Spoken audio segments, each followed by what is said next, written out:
আবার উচিত কথা কইতে গেলে মোল্লার চাকরি নাই ভাইরে, উচিত কথা বলতে গেলে মোল্লার চাকরি নাই।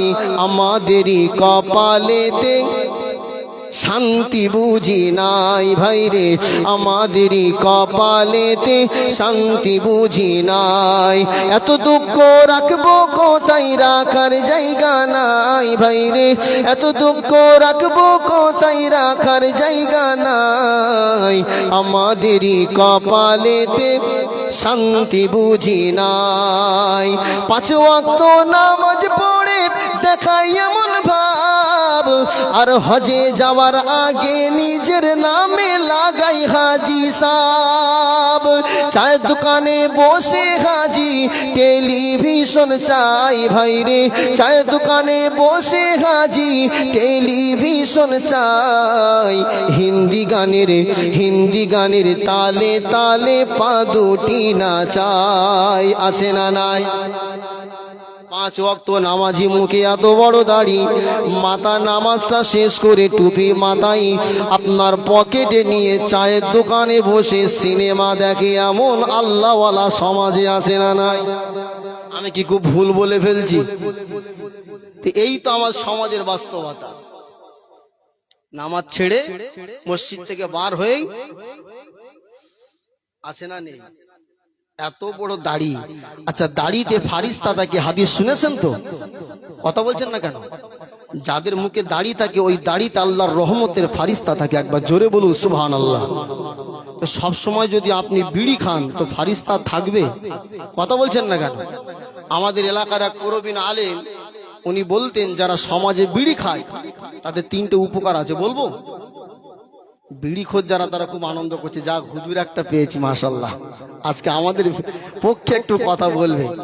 ভাই আমার, বিড়ি খেলে 3টে উপকার, জীবনে বুড়ো হবেন না যারা বিড়ি খায়। 1 নাম্বার লিখে রাখেন। 2 নাম্বার, যারা বিড়ি খায় তাদের জীবনে কুকুরে কামড়াবে না। আর 3 নাম্বার, তাদের বাড়িতে জীবনে চোর ডাকাত পড়বে না। ব্যাখ্যাটা শুনে নেন। যদি বিড়ি খান, মানুষের মরতে গেলে বয়স একটা মিনিমাম 60-65 প্রয়োজন হয়, ঠিক না বেঠিক? এটা আল্লাহ চাইলে যুবক অবস্থায়ও যায়, কিন্তু গড় এভারেজ যেটা হয়, একটা মানুষ বুড়ো হয় তারপরে তার মৃত্যুর টাইমটা আসে। কিন্তু বিড়ি যদি খায়, খেতে খেতে এখানে যা মাল জমা হয়ে যায়, আপনারা দেখবেন বিড়ি খাওয়ার পরে যারা বিড়ি ধোঁয়া ছাড়ে, ওটা সাদা কাপড়ে দিলে সাদা কাপড়টা কালো হয়ে যায়। কেন? ওর ভিতরে একটা আবর্জনা আছে, যেটা গিয়ে আপনার হাড়ে গিয়েও কি হয়, আপনার জমা হয়। তো আপনি যদি 12 বছর 20 বছর ধরে একাধারে বিড়ি খান তো বুড়ো হওয়া লাগবে না, তার আগেই পটল তুলে বসে থাকতে হবে। মানে কবরের স্থান সোজা। কোথায়? বুড়ো হওয়ার আগেই জীবন শেষ। 2 নাম্বার, কুকুরে কামড়াবে না। যদি কোনো রকম বুড়ো হয়েও যায়, মাজা সোজা হবে না। আর মাজা যদি বেঁকে যায় তাহলে চলতে গেলে প্রয়োজন কিসের? কথা বলেন না না? লাঠি। আর হাতে যদি লাঠি থাকে, কুকুর এলাকার টপ কুকুর, হাতে মাল থাকবে, উড়ে বেরোবে, ঠিক না বেটি? লাঠি থাকলে কুকুর কিন্তু কাছে ঘেঁষবে না। 3 নাম্বার, চোর ডাকাত পড়বে না। দেখবেন যারা বিড়ি খায় তারা যখন কাশে, একটা বিটকেল আওয়াজ, খুব খারাপ একটা আওয়াজ, মানে ডিজে বক্সের মতন ঘ্যাড় ঘ্যাড় করে আওয়াজ হয়, ঠিক না বেটি? কথা বলছেন না কেন?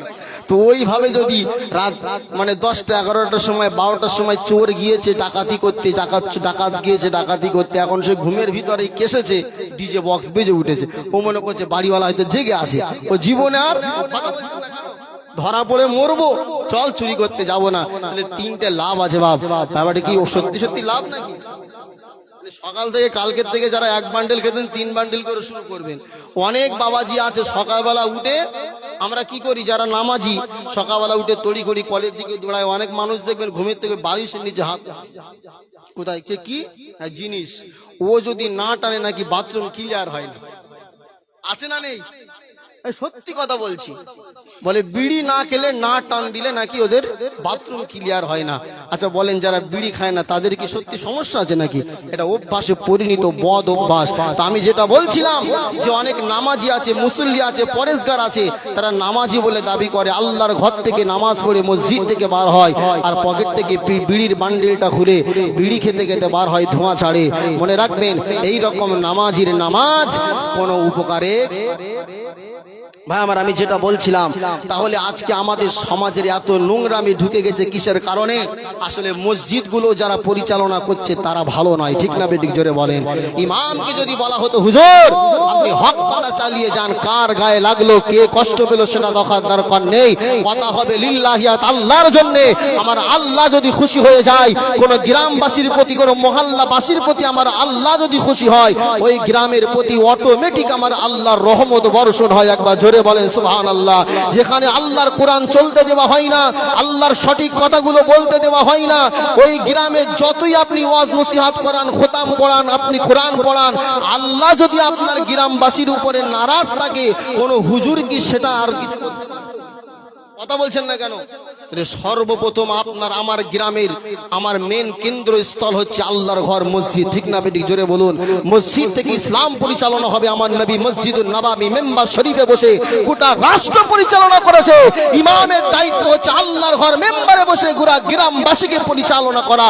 এটাই একজন সঠিক ইমামের কাজ, ঠিক না বেটি জোরে বলেন? যেটা করতে দেওয়া হচ্ছে না ভাই। আল্লাহর কোরআনকে যদি বলতে দেওয়া হয়, ইমাম যদি সত্য হয়, ভালো হয়, আল্লাহর পক্ষ থেকে গ্রামবাসীর উপরে রহমত নাজিল হয়। জোরে বলুন সুবহানাল্লাহ। আমার বাজা ভাইয়ানেরা, নওজওয়ানেরা, তরুণেরা, হে রাসূলুল্লাহ দিওয়ানারা, ভুল আমাকে বুঝবেন না বাবা। আমি আল্লাহর কোরআনুল কারীম থেকে যে আয়াত পড়েছি, আপনার ইমাম যদি ভালো হয়, আপনার নেতা যদি ভালো হয়, যে ইমামের পিছনে আপনি দাঁড়িয়ে দাঁড়িয়ে 5 ওয়াক্ত নামাজ পড়বেন, যে ইমামের কথা মতো আপনি তাসবিহ তাহলিল করবেন, আল্লাহর কোরআনের বিধানগুলো মেনে চলবেন, আল্লাহর নিষেধগুলোকে আপনি বর্জন করবেন, ময়দানে মাহশারে কিয়ামতের দিবসে আমার আল্লাহ যখন ওই ইমাম সহ আপনাকে ডাক দেবে, ইমামের পিছনে পিছনে পিছনে পিছনে আল্লাহ তাআলা, আল্লাহ পাক আপনাদেরকেও দয়ার জান্নাত নসিব করে দেবে। এ নওজওয়ান তরুণেরা, আর আপনি এমন ইমামের পিছনে ঘুরেছেন, এমন নেতার পিছনে ঘুরেছেন, সে হলো আল্লাহর কোরআন মানতো না, আল্লাহর বিধানকে মানতো না, আল্লাহর বিধানের সর্বদাই সর্বদাই শত্রুতা করত। এমন লিডার, এমন নেতার পিছনে যদি আপনি ঘোরাঘুরি করেন, তাহলে ওই ইমামকেও আমার আল্লাহ যেখানে দেবে জাহান্নাম, ওই জাহান্নামে ইমামের পিছনে পিছনে আপনাকে যেতে হবে। এই জন্য আমার আল্লাহ কোরআনের ভিতরে জানিয়ে দিয়েছে, ইয়াউমা নাদউ কুল্লা উনাসিম বিইমামিহিম, অর্থাৎ তোমাদের ইমাম সহ তোমাদেরকে ডাকা হবে। এ নওজওয়ান তরুণেরা, এ রাসূলুল্লাহ দিওয়ানারা, আপনি যাকে ইমাম হিসাবে মানবেন, ইমামটা যেন ন্যায় পরায়ণ হয়, ইমামটা যেন সৎ হয়, ইমামটা যেন আল্লাহওয়ালা হয়, তাহলে ওই ইমামকে মানলে আমার আল্লাহর জান্নাত আপনার জন্য সহজ হয়ে যাবে। আরো জোরে বলেন সুবহানাল্লাহ। এ নওজওয়ান তরুণেরা, এ রাসূলুল্লাহ দিওয়ানারা, আল্লাহ পাকের রাসূল ওই হাদিসের দ্বিতীয় অংশে বললেন, ইমামুন আদিলুন ওয়া শাবুন নাশা ফি ইবাদাতিল্লাহ। আমার আল্লাহ পাক, আমার আল্লাহ তাআলা ওই 7 শ্রেণীর ব্যক্তি থেকে দ্বিতীয় নাম্বার ওই মানুষগুলোকে আমার আল্লাহ ময়দানে মাহশারে আরশের ছায়া তলে জায়গা দেবে।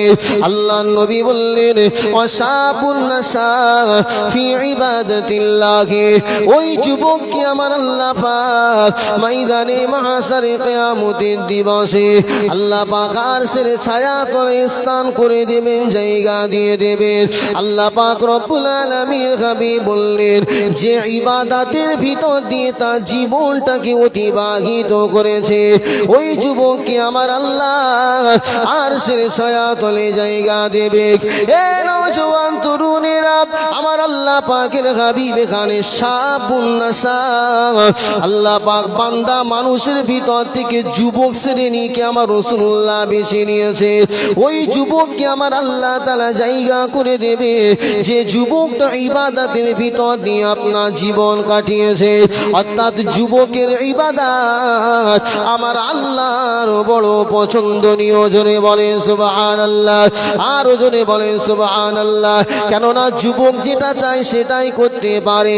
যুবক চাইলে রাহাজানি করতে পারে, যুবক চাইলে আপনার মেয়েদের সঙ্গে সময় কাটাতে পারে, যুবক চাইলে সিনেমায় গিয়ে সময় নষ্ট করতে পারে, এই যুবক চাইলে আপনার সারা রাত জেগে জেগে মোবাইলের ফ্রি ফায়ার আর পাবজির ভিতরে জীবনটা কাটাতে পারে। এই যুবক চাইলে তাহাজ্জুদের নামাজটা পড়ে নিয়ে আমার আল্লাহর দয়ার জান্নাত কিনে নিতে পারে। জোরে বলুন সুবহানাল্লাহ। কেননা যুবকের শরীরে রক্ত থাকে গরম, এদের আল্লাহ পাক অনেক ক্ষমতা দেয়, তাই যুবকের পিছনে শয়তান অটোমেটিক লেগে থাকে। আর ওই যুবক ছেলেগুলো যদি শয়তানের ধোঁকাতে না পড়ে আল্লাহর কোরআনটা মেনে নিয়ে ইবাদত বান্দেগি করে, আমার রাসূল বলেছেন ওই যুবকটাকে আমার আল্লাহ আরশের ছায়া তলে জায়গা দেবে। এই নওজোয়ান তরুণেরা, এ রাসূলুল্লাহ দিওয়ানারা, অনেক যুবক আপনার গভীর রাত্রে মোবাইলের ভিতরে গুনাহের ভিতরে লিপ্ত হয়। আমার পূর্বের বক্তা তিনি আলোচনা করছিলেন, অনেক যুবক মনে করে দুনিয়ার মানুষের চোখে ফাঁকি দিয়ে গুনাহের কাজ করি, কেউ আমাকে দেখতে পায় না, কেউ আমাকে জানতে পারে না। এ নওজোয়ান তরুণেরা, কিন্তু ময়দানে মাহশারে কিয়ামতের দিবসে আমার আল্লাহ পাক, আমার আল্লাহ তাআলা যখন আপনাকে ডাক দিয়ে তুলবে, আল্লাহর কোরআন সূরা ইয়াসিনের ভিতরে আমার আল্লাহ জানিয়ে দিলেন, আল ইয়াউমা নাখতিমু আলা আফওয়াহিহিম ওয়া তুকাল্লিমুনা আইদিহিম ওয়া তাশহাদু আরজুলুহুম বিমা কানু ইয়াকসিবুন। আল্লাহু আকবার। আমার আল্লাহ পাক বললেন, আমার আল্লাহ পাক বললেন, আল ইয়াউমা নাখতিমু আলা আফওয়াহিহিম, ময়দানে মাহশারে কিয়ামতের দিবসে আমার আল্লাহ পাক রব্বুল আলামিন বান্দার জবানগুলোকে বন্ধ করে দেবে। অতুকাল্লিমুনা আইদিহিম, আমার আল্লাহ পাক বললেন তাদের হাতগুলো আমি আল্লাহ আমার কাছে সাক্ষ্য প্রদান করবে। ওয়া তাশহাদু আরজুলুহুম, আল্লাহ পাক বললেন তাদের পাগুলো আমার কাছে সাক্ষ্য প্রদান করবে। আল্লাহ পাক বললেন ওয়া তাশহাদু আরজুলুহুম বিমা কানু ইয়াকসিবুন, দুনিয়া জমিনে যে যা কাজ করেছে তাদের হাত তাদের পাগুলো আমি আল্লাহ পাক আমার কাছে সাক্ষ্য প্রদান করবে। আমার সোনার যুবক ভাইরা, আমার নওজোয়ান তরুণেরা, এ মালদা জেলা কালিয়াচকের মানুষেরা, আমার ভাইরা শুনে রাখো, আল্লাহর কসম করে বলি যে হাতকে আমি আপনি এত যত্ন করি, এত ভালোবাসি, আপনার এই হাতগুলো আপনার বিপক্ষে আমার আল্লাহর কাছে সাক্ষ্য প্রদান করবে। দুনিয়া জমিনে কেউ আপনার গুনাহ সম্পর্কে জানুক না না জানুক, আমার আল্লাহ কিন্তু গুনাহ সম্পর্কে খবর রাখে। আল্লাহ পাক আপনার কাছে অটোমেটিক কিন্তু আল্লাহর পক্ষ থেকে সিসিটিভি ক্যামেরা লাগিয়ে রেখেছে। কেউ যদি মনে করে ঘরের ভিতরে গুনাহ করব, কিন্তু ঘরের ভিতরে সিসিটিভি ক্যামেরা আছে, তাহলে সেই ক্যামেরা থেকে সে কি পালাতে পারবে? জোরে বলুন। তাহলে আমার আল্লাহ মানুষের কাছে সিসিটিভি ক্যামেরা রেখেছেন না রাখেন না? জোরে বলেন। কিরামান কাতিবিন, দুটো ফারিস্তা আছে না নেই? এদের চোখে ফাঁকি দিয়ে কোনো কাজ, জোরে বলুন, ঘরের ভিতরে দরজা জানালা সব বন্ধ, কিন্তু আপনি কাঁধের ফেরেশতাগুলো তার বাইরে বার করে রাখতে পারবেন না যে বাবা 10 মিনিট বাইরে বস, আমি একটু ঘরের মধ্যে গুনাহ করবো, চলে যাবে নাকি? কথা বলছেন না কেন? ওরা তো থাকবে। আপনার হাতকে তো আপনি বাদ দিয়ে গুনাহ করতে পারবেন না, আপনার পাটা তো আপনি বাদ দিয়ে গুনাহ করতে পারবেন না।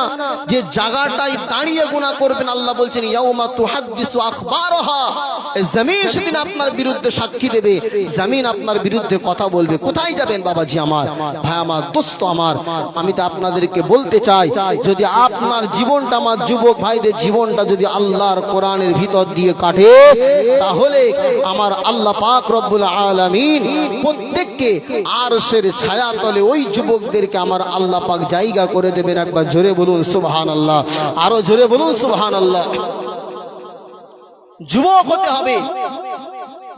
আল্লাহ রসুলের সাহাবা হযরতে সালাবা রাদিয়াল্লাহু তাআলা আনহুর মতো ইমানদার যুবক হতে হবে। ওই যুবকের অনেক মূল্য আছে। আপনাদেরকে অসুবিধা হচ্ছে বাবাজি? আলোচনা কি শেষ করে দেব নাকি? আল্লাহ রসুলের সাহাবী হযরতে সালাবা রাদিয়াল্লাহু তাআলা আনহু একজন যুবক সাহাবী, রাসূলুল্লাহর বার্তাবাহক ছিলেন। যুবক, এই ঘটনার ভিতরে আমাদের মতো যুবকদের শিক্ষা আছে। হযরতে সালাবা রাদিয়াল্লাহু তাআলা আনহু আল্লাহ রাসূলের একজন যুবক সাহাবী, মাত্র বয়স তার 16 বছর, রাসূলুল্লাহর বার্তাবাহক। নবীজি তাকে বিভিন্ন জায়গায় খবর নেওয়ার জন্য মাঝে মাঝে পাঠাতেন। হযরতে সালাবা বলছেন, 1 তারিখের ঘটনা, আমি মদিনার রাস্তা দিয়ে হেঁটে হেঁটে যাচ্ছি, এমন সময় আমি দেখতে পেলাম একজন মহিলা ঘরের ভিতরে আপনার নিজের গোসলখানার ভিতরে পর্দা টাঙিয়ে গোসল করছে। আমি সালাবা মদিনার পথে হাঁটতে হাঁটতে হাঁটতে হাঁটতে ওই মহিলাটার দিকে আমার নজর পড়ে গেল। ইচ্ছা করে নয়, অনিচ্ছাবশত ওই মহিলাটার দিকে আমার নজর পড়ে গেল। আমি দেখতে পেলাম একটা ওড়না বাইরের দিকে ঝোলানো আছে, সেটা হাওয়ায় দুলছে, আর ভিতরে একজন মহিলা গোসল করে তার শরীরটা, তার বদনটা ভিজা। আমি তার দিকে তাকিয়ে ফেললাম, চোখটা চলে গেল। আমি সঙ্গে সঙ্গে চোখটাকে নিচে নামিয়ে নিজে লজ্জিত হলাম, লজ্জাবোধ করলাম। আমি নিজে নিজে অনুতপ্ত হলাম যে রাসূলুল্লাহর আমি বার্তাবাহক, আমার নজরটা একটা মহিলার দিকে পড়েছে। কি চিন্তা চেতনা! বলছে, যে চোখ আমার কোন পর মহিলার দিকে আমার পড়ে গেছে, ওই চোখ দিয়ে আমি আর রাসূলুল্লাহর চেহারা মোবারকটা দেখতে বলুন চাই না। ভুলবশত দেখে, আর আমার সমাজের ছেলেদের ভুলবশত লাগবে না, রাস্তায় বার হলে তো ইচ্ছা করে করে মহিলাদের দিকে তাকায়, ঠিক না বেটি? জোরে বলে কথা বলছেন না কেন? এর জন্য দোষ শুধু আমার যুবক ভাইদের দিলে হবে?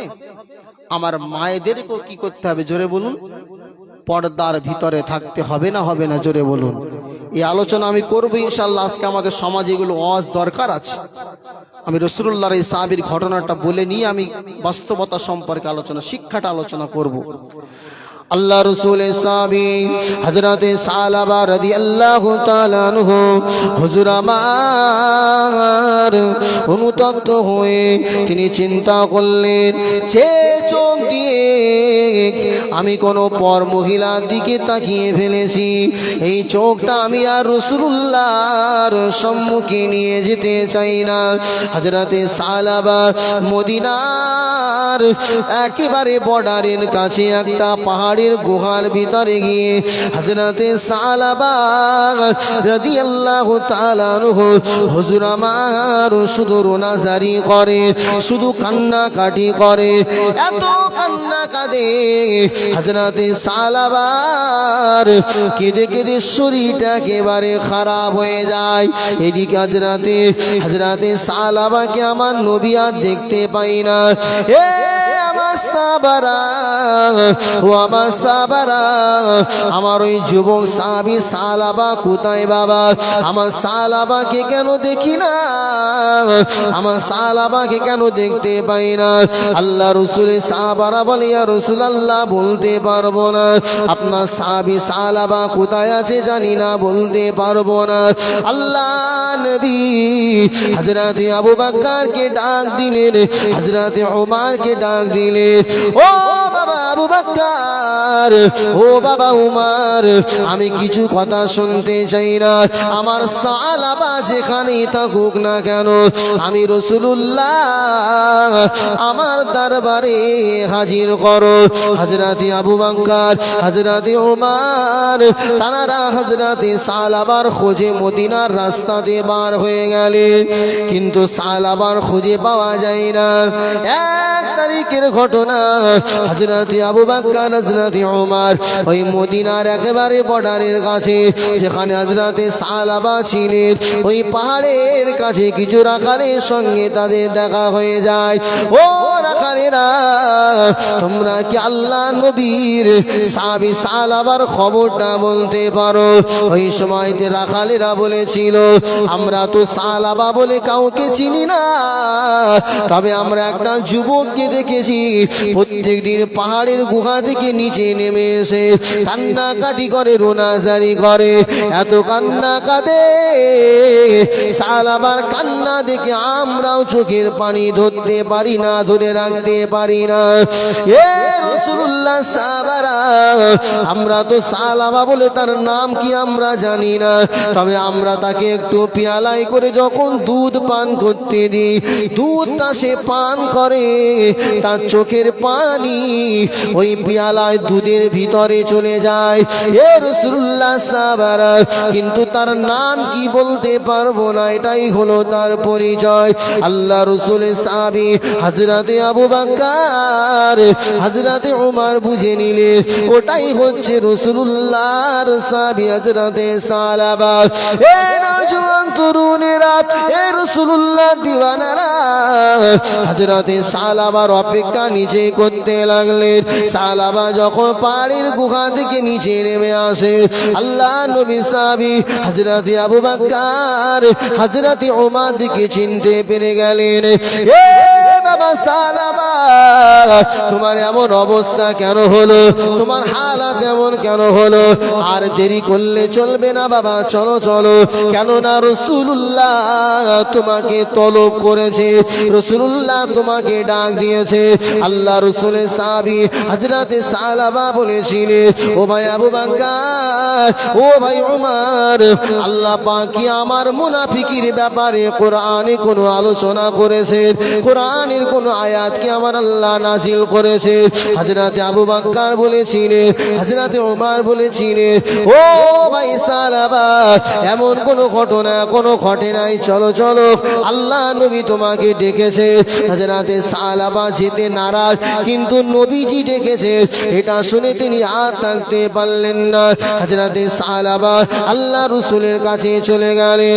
আল্লাহ নবীর কাছে গিয়ে, আল্লাহ রাসূলের কাছে গিয়ে হযরতে সালাবা কান্নাকাটি আরম্ভ করে দেয়। আল্লাহ নবী বললেন, বাবা সালাবা, ও আমার সাহাবী সালাবা, কেঁদো না বাবা, কেঁদো না। আল্লাহ নবী সালাবার মাথাটাকে নিয়ে নবীজির কোলের উপরে রেখে দিলেন। বাবা সালাবা, কেঁদো না বাবা, কেঁদো না। আল্লাহ রাসূলের সাহাবী হযরতে সালাবার কান্না দেখে রাসূলুল্লাহ সান্ত্বনা দিতে লাগে। এ নওজোয়ান তরুণেরা, হযরতে সালাবা বললেন, ইয়া রাসূলুল্লাহ, ইয়া হাবিবাল্লাহ, হুজুর, আমি আমার অনিচ্ছা বশত একটা মহিলার দিকে তাকিয়েছি, আমার নজর মহিলার দিকে পড়েছে, জানি না আমার আল্লাহ আমার জীবনের গুনাহ ক্ষমা করবে কিনা। আল্লাহ পাকের রাসূল বললেন, সালাবা, তুমি আল্লাহর উপরে ভরসা রাখো। এমন কথোপকথন হতে হতে আল্লাহ নবী সাহাবী হযরতে সালাবা বললেন, ইয়া রাসূলুল্লাহ, ইয়া হাবিবাল্লাহ, হুজুর, আমি যেন অনুভব করছি আমার শিরার ভিতরে, আমার মাংসের ভিতরে যেন পিপিলিকা পিঁপড়ে ঘোরাঘুরি করে। ইয়া রাসূলুল্লাহ, আমার এমনটা অনুভব হচ্ছে। আল্লাহ নবী বলেছিলেন, এ আমার সাহাবী সালাবা, এ আমার সাহাবী সালাবা, এটা হচ্ছে তোমার মৃত্যুর ফারিস্তা। এ আমার সাহাবী সালাবা, তুমি শাহাদা বাক্য পাঠ করো। এ নওজোয়ান তরুণেরা, আল্লাহ রাসূলের সাহাবী হযরতে সালাবা রাদিয়াল্লাহু তাআলা আনহু, হুজুর আমার আল্লাহ রাসূলের কোলের উপরে মাথা রেখে শাহাদা বাক্য পাঠ করতে করতে দুনিয়া জমিন থেকে বিদায় নিলে, অর্থাৎ আল্লাহর দয়ার জান্নাতি হয়ে গেলেন। একটু জোরে বলুন সুবহানাল্লাহ। এ নওজোয়ান তরুণেরা, ওই যুব যুবক সালাবা তিনিও ছিলেন যুবক, আল্লাহ রাসূলের সাহাবী। তার অন্তর, তার কলিজাটা দেখুন, ভুল বশত মহিলার দিকে চোখ পড়বার কারণে আর রাসূলুল্লাহকে ওই চোখ দিয়ে দেখতে নারাজ ছিল। আর আমরা যুবক এই চোখ দিয়ে কত নগ্ন ফটো, কত নগ্ন ছবি ফেসবুকের ভিতরে, ইউটিউবের ভিতরে, মোবাইলের ভিতরে আমরা হয়তো আমরা ইচ্ছা করে করে করে করে আপনার যে সমস্ত মহিলাদের দেখা আপনার জন্য হারাম, বেগানা নারী, তাদের ছবিগুলো আপনার মোবাইলের ভিতরে দেখি, কিন্তু আমাদের ভিতরে কোনো অনুশোচনা নাই, আমাদের ভিতরে কোনো চিন্তা নাই, আমরা কোনো রকম দুঃখিত হই না, বরং মোবাইলের ভিতরে গুনাহের কাজ করে আমরা ভিতরে ভিতরে ভিতরে ভিতরে আনন্দ পাই। এই নওজওয়ানেরা, কেউ যদি গুনাহের কাজ করে আনন্দ পায়, তার মানে হলো ওই বান্দার ভিতরে ঈমান নামক বস্তু আর নাই। জোরে বলেন সমাজের যুবক ভাইরা, আমরা কি রাসূলুল্লাহ সাহাবীর মতো এই রকম হতে পেরেছি যে অন্যায় হয়েছে আমরা পাগল হয়ে যাচ্ছি, কিন্তু আমাদের ভিতরে এটা নয়, অন্যায় করছি, পাপ করছি, গুনাহ করছি, কোন রকম অনুশোচনা, অনুতপ্ত আমাদের ভিতরে, অনুতাপ আমাদের ভিতরে নাই, আমরা গুনাহ করেই চলেছি।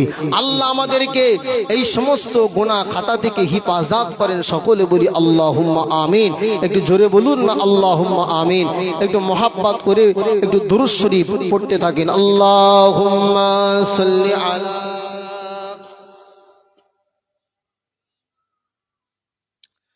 ওয়া আলা আলি সাইয়্যিদিনা মাওলানা মুহাম্মদ। চলেছেন হাজি ওই সোনার মদিনায়, করিতে জিয়ারত নবীজি রোজায়। চলেছেন হাজি ওই সোনার মদিনায়, করিতে জিয়ারত নবীজি রোজায়।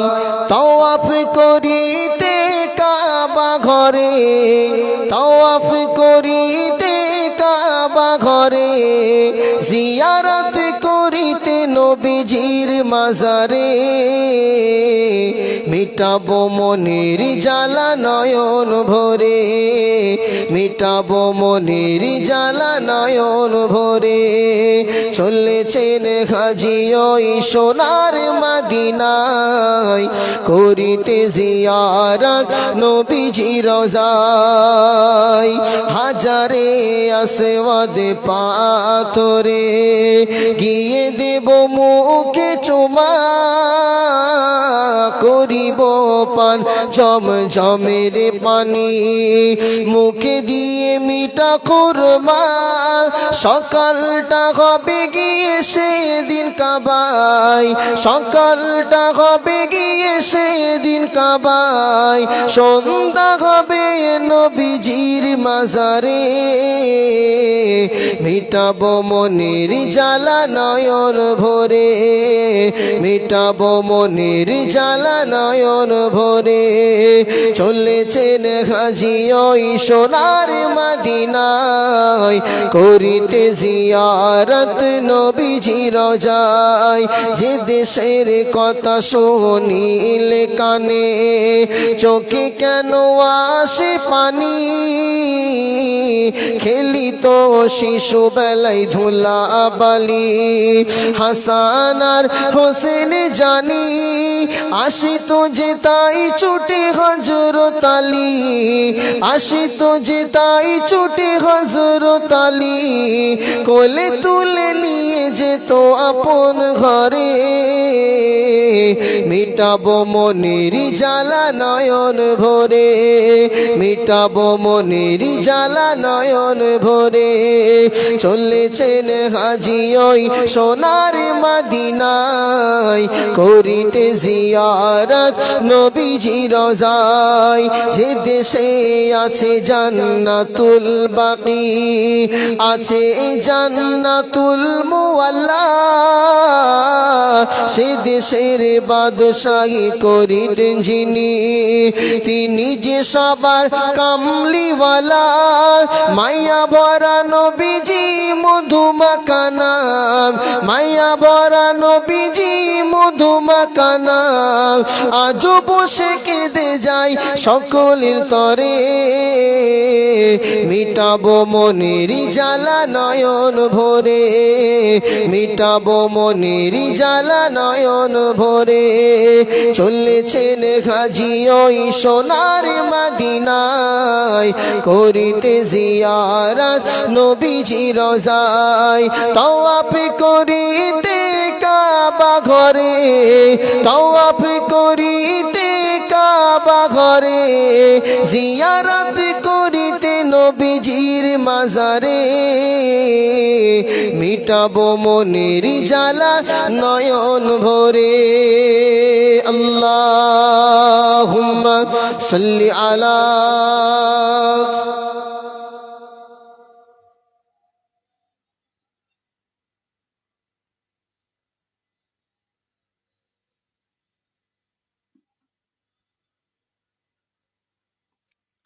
সাল্লাল্লাহু আলাইহি ওয়াসাল্লাম। ভাই আমার, তাহলে ওয়াশাবুন নাসা ফি ইবাদাতিল্লাহ, যে যুবক ইবাদতের ভিতর দিয়ে জীবন কাটায় আল্লাহ পাক তার জন্য আরশের ছায়াতলে জায়গা রেখেছেন। জোরে বলুন সুবহানাল্লাহ। তাহলে যে যুবকগুলোকে সজাগ থাকতে হবে, এই যুবকদেরকে ভালো থাকতে গেলে আমার মায়েদেরও কিছু কাজের প্রয়োজন আছে, সেটা হচ্ছে পর্দা। ঠিক না বেঠিক? জোরে বলেন। কিন্তু আজকে সমাজের বুকে পর্দা নাই, বিধায় মুসলিম সমাজ আজকে ধ্বংসের দিকে যাচ্ছে। ভাই আমার, একটা সময় দেখা যেত মহিলারা যখন কোনো আত্মীয়ের বাড়িতে যায়, সাজগোজ করে আত্মীয়ের বাড়িতে ঘুরতে যায়। কিন্তু আজকে সমাজে আপনি দেখবেন, যখন কোনো এলাকার মানুষ মারা যায়, সেই মৃত বাড়িতে যখন আমার মায়েরা যায়, সেখানেও দেখবেন সাজগোজ এমন ভাবে বেশ ধরে তারা যায়, মনে হয় যেন কোনো বিবাহর অনুষ্ঠানে যাচ্ছে। ঠিক না বেটি? জোরে বলে। কিন্তু মহিলারা তো জানাজা পড়তে পারে না, পারে কি? জোরে বলেন। জানাজা পড়ে কারা? পুরুষেরা। গাড়িতে যদি 100 লোক যায়, 90টা যায় মহিলা, 10টা যায় পুরুষ। ঠিক না বেটি? যদি এলাকার কেউ মারা গেছে, খবর নিয়ে দেখেন তার সঙ্গে আত্মীয়তার খুব একটা সম্পর্ক নেই, একদম ঠিক গুছিয়ে গুছিয়ে সাজিয়ে ওই ফুপুর খালা, নানি, চাচির মেয়ে, ছোট বোন, কোনো আত্মীয়তা ঠিক নেই। ব্যাস গাড়িতে গুছিয়ে চলে গেল। এদিকে মাইয়েতকে নিয়ে জানাজায় চলে গেছে। গোটা গ্রামে সবাই পুরুষ জানাজায়, আর মায়েরা গল্পের আসর চলে। বলছে বুঝছ, সে আমার ছোট মেয়েটার এখানে বিয়ে হয়েছে। ব্যাস এলাকায় ঘুরে ঘুরে ঘুরে ঘুরে মৃত্যু বাড়িটাকে একেবারে কি করছে, বেপর্দার সঙ্গে ঠিক করে বোরখা পরে যায় না, সাজভূষা এমন দিয়ে যায় বেপর্দা বেহায়া নারীর মতো মৃত্যু বাড়িতে গিয়ে মহিলা তারা গিয়ে তারা আজকে আমাদের সমাজকে নষ্ট করছে। ঠিক না বেঠিক? জোরে বলে।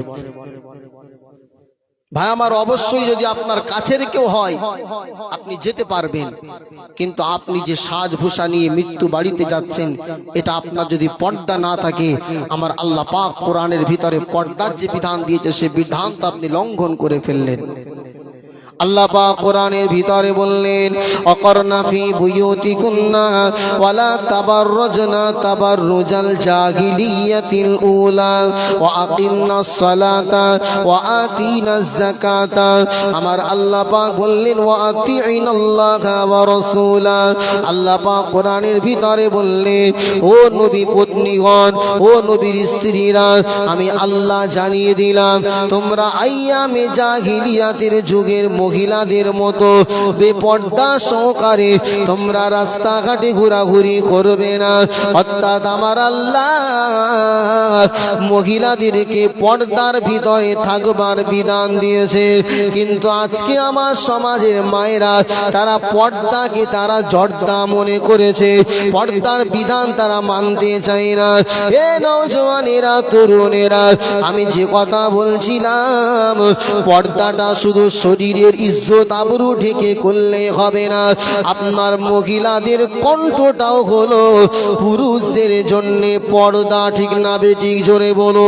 সেই জন্য কোনো মহিলা নামাজের ভিতরে উচ্চ আওয়াজে কোরআন পড়তে পারবে না, কেননা মহিলাদের গলার আওয়াজটাও পুরুষের জন্য পর্দা।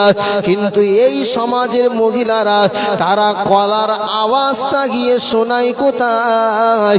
এলাকায় এলাকায় এলাকায় এলাকায় দেখবেন গ্রুপ লোন, বন্ধন লোন হয়েছে। সপ্তাহে সপ্তাহে গিয়ে তারা স্যারের সামনে গিয়ে বসে বসে সময় কাটাই, আছে না নাই? মালদা জেলায় মনে হয় নাই। গ্রুপ লোন আছে নাকি? বন্ধন লোন আছে নাকি? এ চলছে না চলে না? জোরে বলেন। নওজোয়ান তরুণেরা, গ্রুপ লোন বলেন, আপনার বন্ধন লোন বলেন, আপনি যেটাই বলেন না কেন, ওটার এক কথা আমার আল্লাহ কোরআনে বলেছেন। আল্লাহ সেটাকে সুদ বলেছেন। আমার আল্লাহ বললেন, আহাল্লাল্লাহুল বাইআ ওয়া হাররামার রিবা। আমার আল্লাহ বললেন, ব্যবসা তোমাদের জন্য হালাল, আর তোমাদের জন্য সুদটাকে আমি আল্লাহ হারাম করেছি। এ নওজওয়ান তরুণেরা বলে, যদি সমাজে গ্রুপ লোন আর বন্ধন লোন না আসতো তাহলে আমার দুতলা বাড়িটা আর হতো না। বলে না, বলে না? জোরে বলেন। 10,000 টাকা নিয়ে মাসে মাসে একটা দিয়ে দিয়ে মনে করেন 12,000 টাকা দিল, তাহলে যে নিচ্ছে সেও সুদ খাচ্ছে, আর যে দিচ্ছে সেও কি করছে? জোরে বলুন, সুদ দিচ্ছে। তাহলে এইটা তো আমার আল্লাহ পাক রব্বুল আলামিন বলেছেন এটা হচ্ছে তোমাদের জন্য হারাম। কেউ যদি সুদ বর্জন না করে, ফাইল্লাম তাফআলু ফাযানু বিহারবিন মিনাল্লাহি ওয়া রাসূলিহি, আল্লাহ পাক বলেছেন তোমরা যদি সুদ বর্জন না করো, না ছেড়ে দাও, এই কাজ যদি করতে থাকো, তাহলে আল্লাহ এবং তার রাসূলুল্লাহর সঙ্গে তোমরা যুদ্ধ করবার প্রস্তুতি নাও। আচ্ছা বলেন, আল্লাহর সঙ্গে যুদ্ধ করে কেউ পারবে নাকি? আর সমাজে আপনাদের মালদা জেলায় এসছে কি আমি জানি না, এনএফটি বলে একটা কি জানো ভাই, একটা অ্যাপ বার হয়েছে, আপনারা জানেন? আপনাদের এলাকায় এসেছে কি? হ্যাঁ,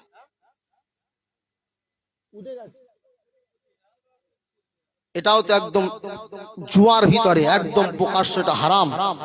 কেননা যেখানে আপনার রিস্ক আছে সেই জায়গায় আপনি পয়সা লাগিয়ে দিচ্ছেন, এটাও তো আপনার জন্য জুয়ার আওতায় পড়ছে, ঠিক না? জোরে বলুন। এই করে আপনাদের এলাকায় শেষ, কিন্তু আমাদের এলাকাগুলো এখন শুরু হচ্ছে ভাই। এটা সুদ, সুদের সুদ, সুদের সুদ। এটা করা যাবে না, কেননা হালাল উপার্জন আপনাকে করতে হবে ভাই আমার, দোস্ত আমার। তা আজকে সমাজে আমার মায়েদের কথা বলছিলাম, গ্রুপ লোন, বন্ধন লোনের ভিতর দিয়ে জীবনটা কাটায়। মনে রাখতে হবে, সুদের টাকা, 1 টাকা যদি কেউ ইনকাম করে হালাল হারাম মাল খায়, আল্লাহ নবী বলেছেন সুদের সবচাইতে নিম্ন পর্যায়ের গুনাহ হলো মায়ের সঙ্গে জেনা ব্যভিচারী করলে যে গুনাহটা হয়। 1 টাকা পরিমাণ সুদ খেলে আল্লাহ পাক রব্বুল আলামিন তার গুনাহের খাতায় ওই মায়ের সঙ্গে জিনা ব্যভিচারী করবার গুনাহটা আল্লাহ লেখেন। জোরে বলুন নাউজুবিল্লাহ। ভাই আমার, আজকে সমাজে যদি 100 বাড়ি থাকে, 95টা বাড়িতে সুদের কারবার ঢুকে গেছে। কথা বলছেন না কেন? এই সুদের মাল খেয়ে যে রক্তটা তৈরি হবে, এই রক্তটাও তো হারাম রক্ত হবে, ঠিক না? ওই রক্ত নিয়ে হারাম মাল খেয়ে আমরা যদি বাবরি মসজিদের জন্য আল্লাহর কাছে দোয়া করি, রব্বানা আতিনা, আল্লাহ বাবরি মসজিদটা হিফাজত করো না, দোয়া চাচ্ছে কারা? পাক্কা চিটিংবাজ, হারামখোর, ঘুষখোর, সুদখোর, ঠিক না বেঠিক? জোরে বলেন। তা আল্লাহ কি কবুল করবে বাপ? এত দোয়া চাচ্ছে মানুষ, কবুল হচ্ছে না কেন? তার মানে বুঝতে হবে দোয়া যারা চাচ্ছি আমরা, আমাদের ভিতরে ভেজাল ঢুকে গেছে, ঠিক না বেঠিক? মানুষ মারা গেছে, সারা জীবন নামাজ কালাম পড়িনি, আল্লাহর বিধান মানিনি, মরে যাওয়ার পর একটা দিন নির্দিষ্ট করে মানুষকে একত্রিত করে আল্লাহর কাছে দোয়া চাইছে, আল্লাহ ক্ষমা করে দাও, ওর কবরের আযাব মাফ করে দাও। দোয়াটা চাওয়া হচ্ছে কার জন্যে? যে বেনামাজি ছিল, সুদ করছিল, হারাম করছিল, ঘুষ করছিল। এখন গোটা গ্রামবাসী মিলে আল্লাহর কাছে দোয়া চাইলে আল্লাহ মনে একটু ভয় খেয়ে যাবে। জোরে বলেন।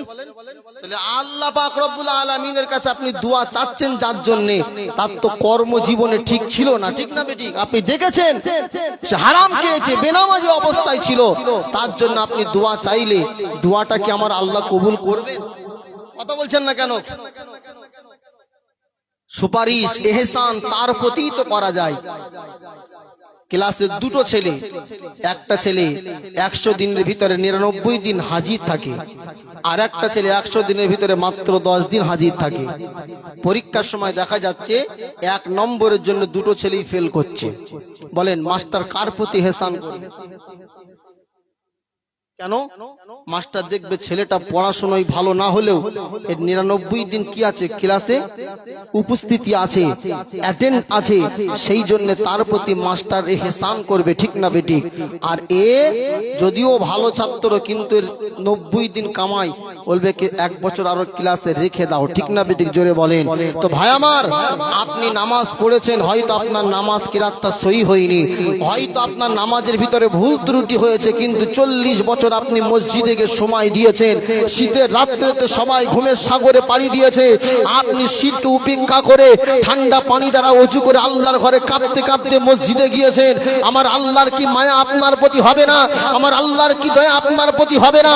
যে আমার হাজার হাজার বান্দা ঘুমের ভিতরে আছে, আমার বান্দা আমাকে দেখে নাই, জাহান্নাম দেখে নাই, জান্নাত দেখে নাই, শীতের রাত্রে আরামের বিছানাটাকে ছেড়ে দিয়ে আমি আল্লাহ আমার জন্য নামাজ পড়বার জন্য আসছে। আমার আল্লাহ হয়তো দেখবে আমার বান্দা সূরা ঠিক করে পড়তে পারে না, ঠিক করে কিরাত জানে না, কিন্তু সময় মতো মসজিদে এসেছে, আমি আল্লাহ দয়া করে রহম করে আমার বান্দা সব কবুল করে ওকে জান্নাত দিয়ে দিলাম। জোরে বলেন সুবহানাল্লাহ। আর আপনার আমলনামা খুলে দেখবে সে শবে বারাত, শবে বারাতে একদিন, 27 রাত্রে একদিন, আর 2 ঈদে 2 দিন, টোটাল কদিন? 4 দিন। ভাই আমার, তাহলে ব্যাংকে যদি একটা অ্যাকাউন্ট থাকে, ওই অ্যাকাউন্টটা যাতে ঠিকঠাক থাকে তার জন্য লেনদেনের প্রয়োজন।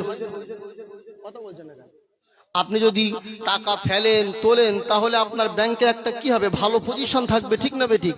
আপনি সেই একবার ব্যাংকের বই খুলে দিয়ে 5 বছর পরে গিয়েছেন, গিয়ে দেখছে সে ব্যাংকের বই বন্ধ হয়ে গেছে, আপনি সেই ব্যাংকের ম্যানেজারের চুলের মুঠো ধরে মারতে যাচ্ছেন, আমার ব্যাংকের বই বন্ধ হলে কেন? এইবারে বই আপডেট করে দেখা গেল 5 বছর আগে 500 টাকা ফেলে আর এর মধ্যে কোনো লেনদেন হয়নি, তা আপনার বই কি? কথা বলে ঠিক থাকবে? কথা বলছেন না কেন? সেই কবে মুসলমানি হয়েছিল, লা ইলাহা ইল্লাল্লাহ মুহাম্মাদুর রাসূলুল্লাহ, কলেমা পড়ে ছেড়ে দিয়েছে, ব্যাস ওই পর্যন্ত।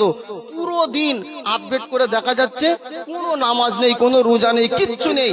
আচ্ছা বলেন, তাহলে আপনার ঈমান আমল কি ঠিক থাকবে? কথা বলছেন না কেন? এখন কিয়ামতের দিবসে আল্লাহ পাক নামাজিকে জান্নাত দিচ্ছে, বেনামাজিকে জাহান্নামে। আল্লাহ আমিও যাব, কেন? ও সলিমউদ্দিন আমার ভাই, আমার পাশের বাড়ি ছিল, আল্লাহ ও যদি জান্নাতে যায় আমি কেন যেতে পারবো না? ভাই আমার মনে রাখতে হবে, এটিএম দুটো লোকের থাকবে, কিন্তু কারোর ব্যাংকে যদি টাকা না থাকে, এটিএম মেশিনে ঢুকে যদি নাম্বার মারে, টাকা কি বার হবে? কথা বলছেন না কেন? এটিএম থাকলেই টাকা পাওয়া যায় না, তার আগে মাল ওখানে জমা রাখতে হয়, ঠিক না বেঠিক? ভাই আমার, আপনি মুসলমান ঘরে জন্ম নিলেন, তার মানে এটিএম আছে মানে জান্নাতে যেতে পারবেন না। আপনার জান্নাত পেতে গেলে যেমন এটিএম এ পয়সা থাকা লাগে ব্যাংকে, তারপরেই কোড দিলে পাওয়া যায়। আপনার ভিতরে ঈমান আর আমল থাকলেই তারপরে আপনার এটিএম অর্থাৎ মুসলমান হয়ে আপনার কার্যকারী জান্নাত পাওয়া যাবে, ঠিক না বেঠিক? জোরে বলে। মাল নেই, আল্লাহ বলছে আল্লাহ আমিও যাব, কেন? আমার ভাই আমার পাশের বাড়ি ছিল, হবে না। ভাই আমার, সেই জন্য আমি যে কথা বলছিলাম, আজকে আমাদের সমাজে কি হচ্ছে, আমরা সেই কবে আল্লাহর ঘরের সঙ্গে আমি দোয়া চাইছিলাম, কার জন্যে? বেনামাজির জন্যে। একদম গোটা গ্রামবাসী একত্রিত করে আমরা দোয়া চাইছি, আমার আল্লাহ এইসব দোয়া কবুল করবে না। ভাই আমার, মনে রাখতে হবে, আমরা আজকে পরের উপরে ভরসা করা শুরু করেছি বেশি। আপনাদের কাছাকাছি সবচাইতে কাছে কি? একদম কাছে, হ্যাঁ, সুজাপুর। টোটোয় যেতে গেলে কত লাগে? না না, কত ভাড়া লাগে? 5 টাকা। একটা এক্সাম্পল দিই বোঝেন। এখান থেকে যদি সুজাপুর যদি টোটোই করে যান মাত্র 5 টাকা ভাড়া। আচ্ছা, এই এখান থেকে সুজাপুরের ভিতরে আপনার চেনা পরিচিতি লোক অনেক আছে না নাই? যে আপনি টোটোই উঠেছেন, আপনার 5 টাকা ভাড়াটা কেউ দিয়ে দিতে পারবে, এই রকম লোক এই যাওয়া আসার মধ্যে পাওয়া যায় না, যায় না? তো একটা বুদ্ধিমান লোক হাত তুলে বলুন, হুজুর আমি সুজাপুরে যাই কিন্তু পকেটে আমি পয়সা নিয়ে যাই না, এই আশায় যে কারোর সাথে দেখা হলে তার কাছ থেকে 5 টাকা চেয়ে টোটোওয়ালা দিয়ে দেবো, এই আশায় কেউ যায়? কথা বলছেন না কেন? 5 টাকা লাগলে অন্তত 20 টাকা পকেটে করে নিয়ে যাই, না লাগলে ফিরিয়ে আনবো, কেননা লোকের ভরসা করা যাবে না, ঠিক না বে ঠিক? তো এখান থেকে সুজাপুরে মাত্র 5 টাকা ভাড়া, আপনি রিস্ক নিচ্ছেন না। আর আল্লাহর কবর, আল্লাহর আযাব কত কঠিন, সেই জায়গায় ধান্দায় যাচ্ছে না আমি কিছু করব না, আমার ছেলেপিলেরা কি করবে? দোয়া করবে, সওয়াবের সানি করবে, আমার করে পার করে ফেলবে। এখান থেকে সুজাপুরে মাত্র রিস্ক নিলেন না, 5 টাকা লাগলে 20 টাকা নিয়ে যাচ্ছেন, আর আল্লাহর কবর যেখানে আপনার ফারিস্তারা চেনে না, চেনে না, ফারিস্তারা আপনার চেনে নাকি? তাহলে সেই কবরে আপনি যাবেন, যদি 50 লাগে অন্তত 150 টাকা তো নিয়ে যাওয়ার দরকার ছিল, কিন্তু আপনি যাচ্ছেন কি একেবারে খালি পকেটে, মাল কিছু নেই, বেনামাজি একদম খালি, বলছে আমার ছেলেদের কাছে দিয়ে এসেছে, ওরা আমাকে দোয়া করে পার করে দেবে। তাই কি হয়? কথা বলছেন না কেন? পকেটে পয়সা আছে, কেউ যদি দয়া করে দিয়ে দেয়, মাশাআল্লাহ আপনার 20 টাকা ফিরে আসলো, আপনি আমল নিয়ে কবরে গেলেন, আপনার সন্তানেরা দোয়া করলো, ওটা আপনার জন্য বোনাস হয়ে যাবে, ঠিক না বেটি? জোরে বলেন। কিন্তু আপনার কিছু নাই, আপনার জন্য দোয়া করাটাও তো জায়েজ নাই। কথা বলছেন না কেন? বেনামাজির জন্য দোয়া চাওয়া যাবে কি? উল্টো রিয়াকশন তো যে চাইবে তার হবে, এই হারামি তুই দোয়া চাচ্ছিস কার জন্য? কথা বলছেন না কেন? কিন্তু আমাদের হুজুরদের দোয়া চাইতে হবে, না চাইলে ইমামতি থাকবে না। যদি আমরা এলাকার মানুষ কঠোর হতাম, যারা বেনামাজি জানাজা পড়ানো যাবে না, সব কোটা সোজা হয়ে যেত, ঠিক না বেটি? যারা নামাজ পড়তে আসবে না তাদের জানাজা আমাদের ইমামকে দিয়ে আমরা পড়াবো না, 5 ওয়াক্তের মুসল্লিদের জানাজাই ইমাম পড়াবে, যে হুজুর আসবে তাকে ধরে পিটানো হবে। এই কঠোর পদক্ষেপ যদি নিত, এলাকার মানুষ সব নামাজি হয়ে যেত, ঠিক না বেটি? জোরে বলুন। কিন্তু আমরা নামাজে কবরে বেনামাজি নামানোর সময় বলে দিচ্ছি বিসমিল্লাহি ওয়া আলা মিল্লাতি রাসূলিল্লাহ, বলছি না, বলি না? কিন্তু হুজুর আমার যাকে কবরে লাভাই, ও তো রাসূলুল্লাহর মিল্লাতের উপরে, রাসূলুল্লাহ সুন্নতি ছিল না, শয়তানের নকশাবন্দি কদমে চলেছে, তাকে মাটি দিয়ে আমাকে কিন্তু আল্লাহর কাছে দোয়া চাইতে হয়। এ নওজোয়ান তরুণেরা, এ রাসূলুল্লাহ দিওয়ানারা, আমি আপনাকে বলে দিয়ে যাই, তাই আপনাকে আমাকে সজাগ হতে হবে, আমাকে আপনাকে সজাগ হতে হবে। আমরা দুনিয়া জমিনে আমরা যদি নিজে থেকে কিছু আমল না করতে পারি, আমার আল্লাহ পাক আমাকে আপনাকে কিন্তু কবরে ছাড় দেবে।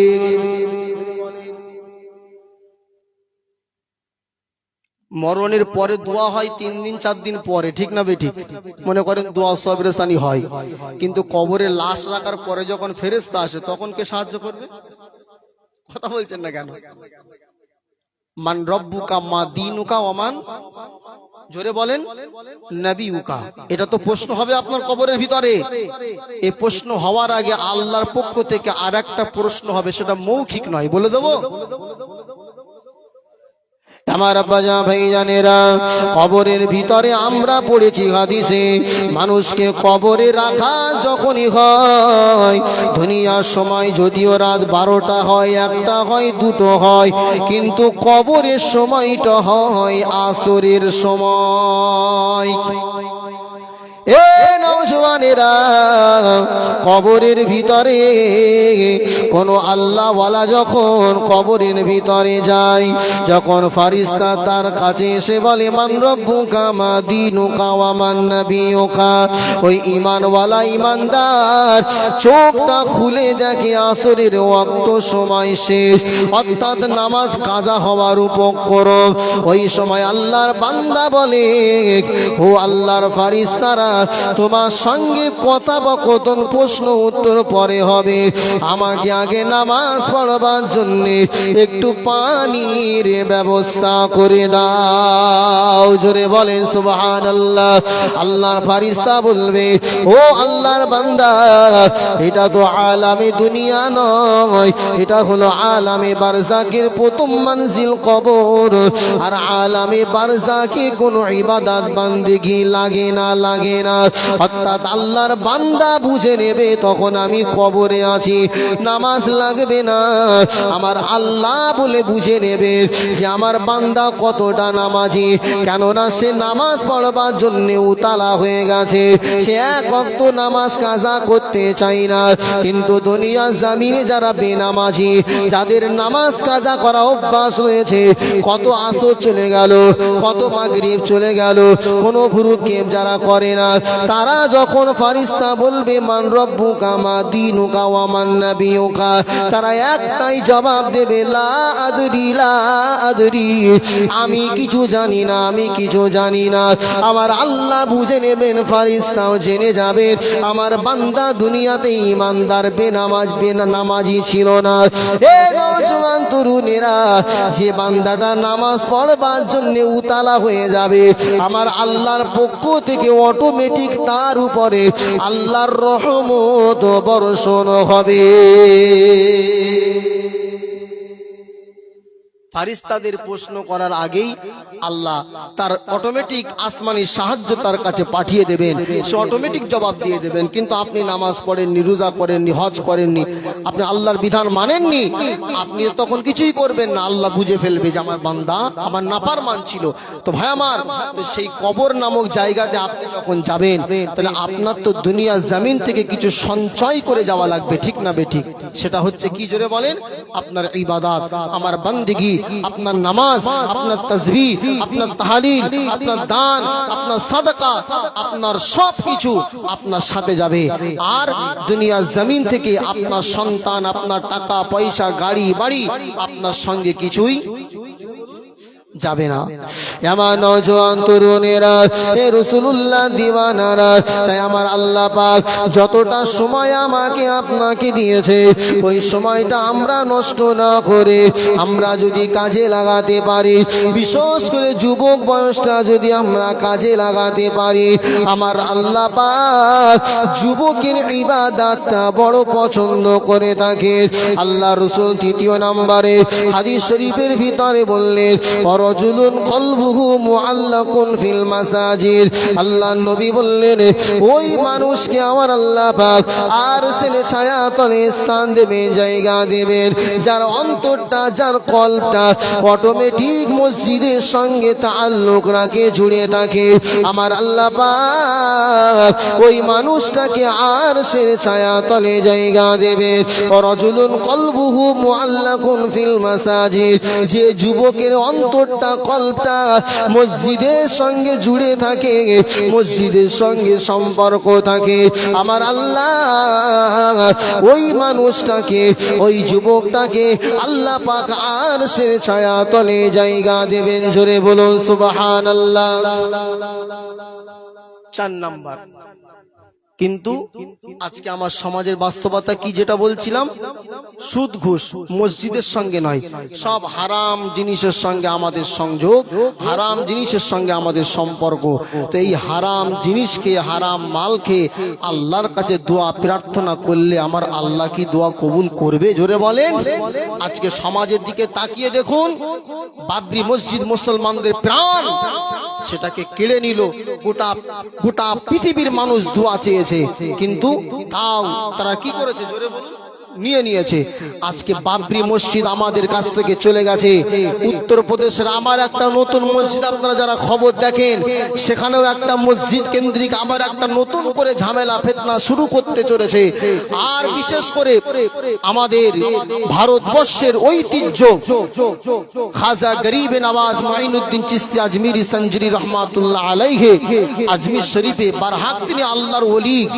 তো সেই আজমির শরীফকে কেন্দ্র করে এখন আবার একটা নতুন ষড়যন্ত্র শুরু করছে, ঠিক না ঠিক জোরে বলেন। আপনারা মিডিয়ায় দেখেছেন ভাই আমার, খাজা মঈনুদ্দিন চিশতি রহমাতুল্লাহ আলাইহি তিনি আল্লাহর ওলি, তিনি আল্লাহর পীর। তাই বলে আমরা পীর সাহেবের কাছে মান্নত করি না, পীর সাহেবের কাছে গিয়ে আমরা দোয়া চাই না, পীর সাহেবের কবরে গিয়ে মান্নত আমরা কাপড় চড়াই না। তিনি আল্লাহর ওলি, ভালো কাজ করেছেন, তাকে আমরা মন থেকে ভালোবাসি, শ্রদ্ধা করি, মোহাব্বত করি। তার মানে আমরা পীর পূজারি।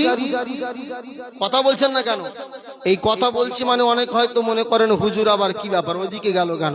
আপনারা আল্লাহর ওলিদের মহব্বত করেন না? এই পীর সাহেবদের মহব্বত করেন না? বাবাজি আমার, পীর সাহেবকে ভালোবাসা মহব্বত করা মানে পীর পূজারি নয়, কবর পূজারি নয়। লা তাত্তাখিযুল কুবুরা মাসাজিদ, নবীজি বলেছেন তোমরা কবরগুলোকে মসজিদ বানিও না। যারা কবরে গিয়ে সাজদা করে তারা শিরিক করে। শিরিকের গুনাহ আমার আল্লাহ কি করে না? জোরে বলুন, মাফ করে না। সমাজে এটাও হচ্ছে না, হয় না? জোরে বলেন। সব বাবার দরবারে গিয়ে মাজারে গিয়ে মান্নত চালাচ্ছে, ঠিক না বেটি? ভাই আমার, সেই আজমির শরীফটাকে নিয়ে আবার নতুন করে একটা ঝামেলা, সেখানেও নাকি কিছু পাওয়া যাচ্ছে। মজার বিষয় হলো ফাঁকা ময়দান চাটিয়াল 100 বিঘে জমি আছে, ওখানে কিছু না, ছোট্ট একটা মসজিদ সেখানেই পাওয়া যাচ্ছে। এত হাজার হাজার বিঘে ফাঁকা জমি পড়ে আছে, ওখানে কোনো রকম কিছু নেই, ছোট্ট মসজিদ হলেই সেখানে কি হচ্ছে, তার মানে পাওয়া যাচ্ছে। বুঝতে পারছেন তো? তার মানে এটা ষড়যন্ত্র চলছে। ওয়াকফ বিল আপনারা জানেন, ওয়াকফ সম্পত্তি গ্রাস করবার প্ল্যান চালাচ্ছে আমাদের কলকাতা রানী রাসমণি মোড়ে। আপনার কি হয়েছে? সমাবেশ হয়েছে, 2 বার হয়ে গেছে। মনে রাখতে হবে এই ওয়াকফ সম্পত্তি মুসলমানদের ঐতিহ্য, ঠিক না বেটি? জোরে বলেন। এটা মুসলমানদের সম্পত্তি, আপনার বাপের সম্পত্তি, আপনার হিফাজত করা যেমন আপনার দায়িত্ব কর্তব্য। ওয়াকফ সম্পত্তি মুসলমান আপনি যদি হয়ে থাকেন, ওয়াকফ সম্পত্তি হিফাজত করা এটা আমার আপনার ইমানি দায়িত্ব, ঠিক না বেটি? জোরে বলুন। তাই ওয়াকফ সম্পত্তি আমার বাপ দাদার রেখে যাওয়া সম্পত্তি, এই সম্পত্তির দিকে যদি কোনো কালো থাবা নতুন করে হাতাতে আসে, ওই ওয়াকফ সম্পত্তি রক্ষার্থে যদি পুনরায় আবার একবার আমাদের হযরত ওমরের ভূমিকা নিয়ে আমাদের বাপ দাদার সম্পত্তি রক্ষা করবার প্রয়োজন হয়, মুসলমান আমাদের কলিজা থেকে রক্ত খনন করতে রাজি আছি, কিন্তু ওয়াকফ সম্পত্তি আমাদের মুসলমানদের হাতছাড়া করতে আমরা নারাজ, ঠিক না বেটি? জোরে বলেন। কারা কারা রাজি আছেন? তাকবীর দেন, লিল্লাহি তাকবীর, আল্লাহু আকবার, নারায়ে তাকবীর। এটা আমাদের ইমানি কর্তব্য, ইমানি দায়িত্ব। আপনার বাপের সম্পত্তি 20 বিঘা, কেউ যদি 10 বিঘে নিয়ে চলে যায়, আপনার কষ্ট হবে না? হবে না? কথা বলছেন না কেন? কবরস্থান আছে, আমার বাপের কবর হয়েছে, আমার দাদুর কবর হয়েছে, আমার দাদুর বাপের কবর হয়েছে, ওটা বলছে কি এখন আর কবরস্থান রাখা যাবে না। এটা কি আপনি সহ্য করে নেবেন নাকি? কথা বলছেন না কেন? মুসলমান দাড়ি টুপি হযরত আবু বকরের ছিল, হযরত ওমরেরও ছিল, ঠিক না বেঠিক? ওমর ছিলেন নরম, আর হযরত আবু বকর ছিলেন নরম, আর ওমর গরম। তাই সব সময় নরম হলে হবে না, জায়গায় নরম হতে হবে, আর যেখানে গরম হওয়ার প্রয়োজন সেখানে ওমরের ভূমিকা নিয়ে গরম হয়ে যেতে হবে, ঠিক না বেটি? জোরে বলুন। আল্লাহ রসুলের মতো এত অন্তরে মায়া কোনো মানুষের পৃথিবীর জমিনে ছিল না। সেই রসুলুল্লাহ নিজে যুদ্ধের ময়দানে দাঁড়িয়ে থেকে থেকে যুদ্ধের ময়দান পরিচালনা করতেন, কাফেরদের গলা উড়িয়ে দিতেন, কল্লা উড়িয়ে দিতেন। ইসলামের বিপক্ষে গেলে, কোরআনের বিপক্ষে গেলে বাপ দেখবো না, মা দেখবো না, দাদু দেখবো না, সন্তান দেখবো না। আল্লাহর কোরআনের বিরোধিতা করলে, আল্লাহর কোরআনের জন্য সবাইকে আমরা পিছনে ফেলে দিতে পারি, আল্লাহর কোরআনকে কখনো আমরা মন থেকে সরাতে পারবো না, ঠিক না বেটি? জোরে বলে। এটাই তো ইমানি কর্তব্য, দায়িত্ব। বাপের সঙ্গে ছেলে যুদ্ধ হয়েছে রাসূলুল্লাহর যুগে, ঠিক না বেটি? একজন ইসলামের পক্ষে, একজন বিপক্ষে। ছেলে বাপের কল্লা উড়াতে দ্বিধাবোধ করেনি। কেন? তুমি ইসলামের বিপক্ষে হতে পারো, তুমি বাপ, কিন্তু ইসলামের কাছে তোমার কোনো ইজ্জত নাই, ঠিক না বেটি? জোরে বলে। আমার সেই বাপ দাদার রেখে যাওয়া সম্পত্তি রক্ষার্থে যদি পুনরায় আরো একবার আমাদেরকে আগিয়ে আসতে হয়, আমাদের মুসলিমদের ঐতিহ্য মসজিদগুলো, মাদ্রাসাগুলো টিকিয়ে রাখবার জন্য আবার যদি পুনরায় আগিয়ে আসতে হয়, মুসলমান ইমানি দায়িত্ব মনে করে আপনারা কি আগিয়ে আসবেন না? কথা বলছেন না কেন? আগিয়ে আসবেন নাকি? আসতে হবে আমাকে, আপনাকে। এই অবস্থায় যদি মুসলিমদের ঐতিহ্য, আল্লাহর ঘর, অকাপ সম্পত্তি। আমার ছোট্ট জ্ঞানে বলছি, কেউ যদি ইমানি অবস্থায় এটার জন্য লড়াই করতে গিয়ে মারা যায়, আল্লাহ তার শাহাদাতের মৃত্যু দেবেন। জোরে বলুন সুবহানাল্লাহ। শাহাদাতের মৃত্যু মানে মৃত্যু হবে দুনিয়ায়, সরাসরি আল্লাহর দয়ার জান্নাত। একবার জোরে বলবেন না সুবহানাল্লাহ। শাহাদাতের মৃত্যুর মতো কোন মৃত্যু আর আছে নাকি পৃথিবীতে? প্রভু তুমি বলেছ রসুল দেবে না, বলনি দেবে না ওমর, বলনি দেবে না হামজা তারিক, খালিদ বিজয়ী সমর। পৃথিবীতে নবী আর আসবে না আল্লাহ বলেছেন। কেন?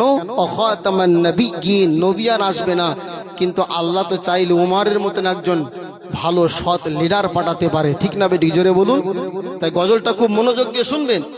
প্রভু তুমি বলেছ রসুল দেবে না, বলনি দেবে না ওমর, বলনি দেবে না হামজা তারিক, খালিদ বিজয়ী সমর। প্রভু তুমি বলেছ রসুল দেবে না, বলনি দেবে না ওমরের যুগ, রাশেদার সেই খেলাফত, ফিরিয়ে দেবে না আলোর সমাজ, কেটে কেটে আঁধার রাত। বলনি দেবে না ওমরের যুগ, রাশেদার সেই খেলাফত, ফিরিয়ে দেবে না আলোর সমাজ, কেটে কেটে আঁধার রাত। পৃথিবীতে তুমি আর কবু দেবে না, পৃথিবীতে তুমি আর কবু দেবে না খুলে সোনালি দোর, বলনি দেবে না হামজা তারিক, খালিদ বিজয়ী সমর। প্রভু তুমি বলেছ রসুল দেবে না, পৃথিবীর দিকে দিকে শুধু হাহাকার, লাঞ্ছিত মানবতা, মজলুমানেরই আগাজারিতে বয় বাতাসে বিষণ্ণতা। পুনরায় পাঠাও তুমি ওমর আবার, কাটুক আঁধার ঘোর, বলনি দেবে না হামজা তারিক, খালিদ বিজয়ী সমর। প্রভু তুমি বলেছ রসুল দেবে না, বলনি দেবে না ওমর, বলনি দেবে না হামজা তারিক, খালিদ বিজয়ী সমর। ঠিক না বেঠিক? জোরে বলেন তাকবীর, লিল্লাহি তাকবীর। আরো জোরে হবে না লিল্লাহি তাকবীর? মাশাআল্লাহ। দেখতে দেখতে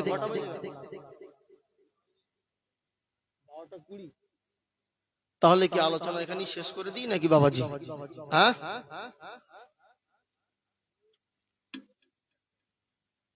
কথা বলছেন না কেন?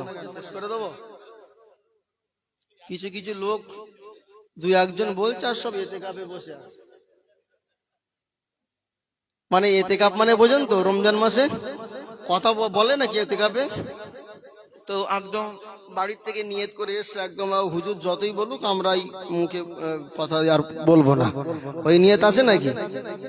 সে মসজিদের এক ঘটনা, আমি এক মানে ইমাম সাহেবকে মুসল্লি বলেছে যে হুজুর আপনার পয়সা দিয়ে ইমামতি করেছি, অথচ মসজিদে মুসল্লি নেই কেন? তা সে দোষ কি ইমামের নাকি? জোরে বলেন।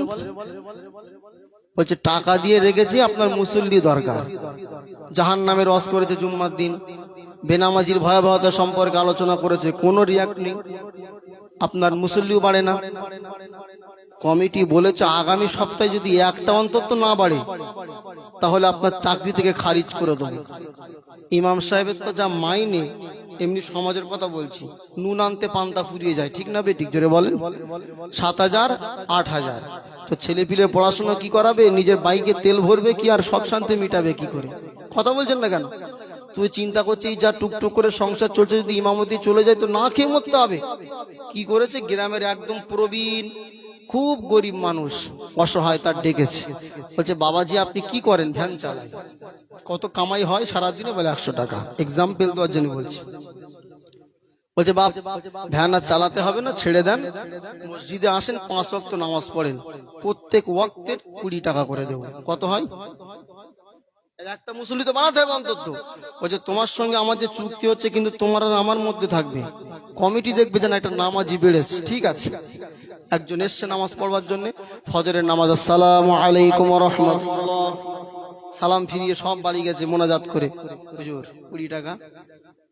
এক মারবে একদম, খবরদার চাইবি না। সপ্তাহে একদিন জুম্মার নামাজ হবে, পুরো সারা সপ্তাহটা হিসাব করে একদিন নিয়ে চলে যাবে।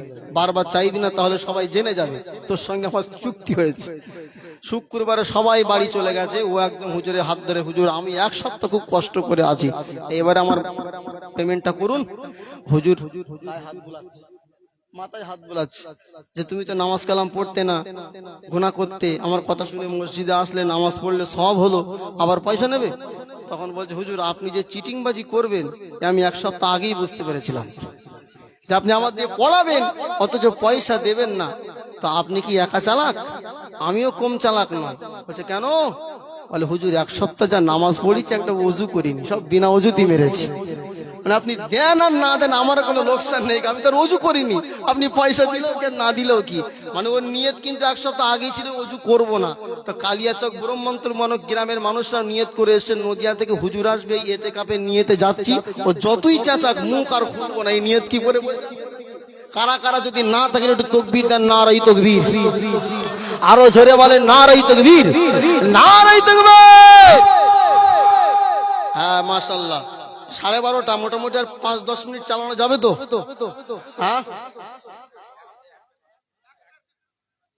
1 ঘন্টা, আমার মুরব্বী বলছে 1 ঘন্টা, মানে হুজুরে এনেছে এখন 1 লিটার তেল ভরে দেবে, জেনেটাতে চলবে।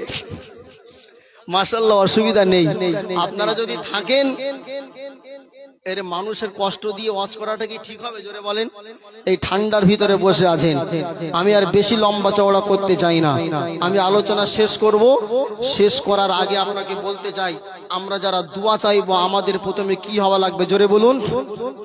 যারা দোয়া চাইবো কি হওয়া লাগবে? ঠিক হওয়া লাগবে। যদি ঠিক না হন আল্লাহর দরবারে দোয়া কবুল হবে না।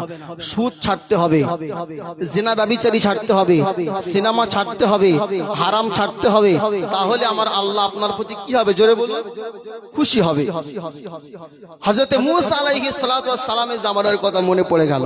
আল্লামা কুদামা হাম্বলি রাহমাতুল্লাহ আলাইহি, জগৎ বরণ্য একজন লেখক, তিনি লিখেছেন মুসা নবীর যুগে অনাবৃষ্টি দেখা দিয়েছে, পানি হচ্ছে না।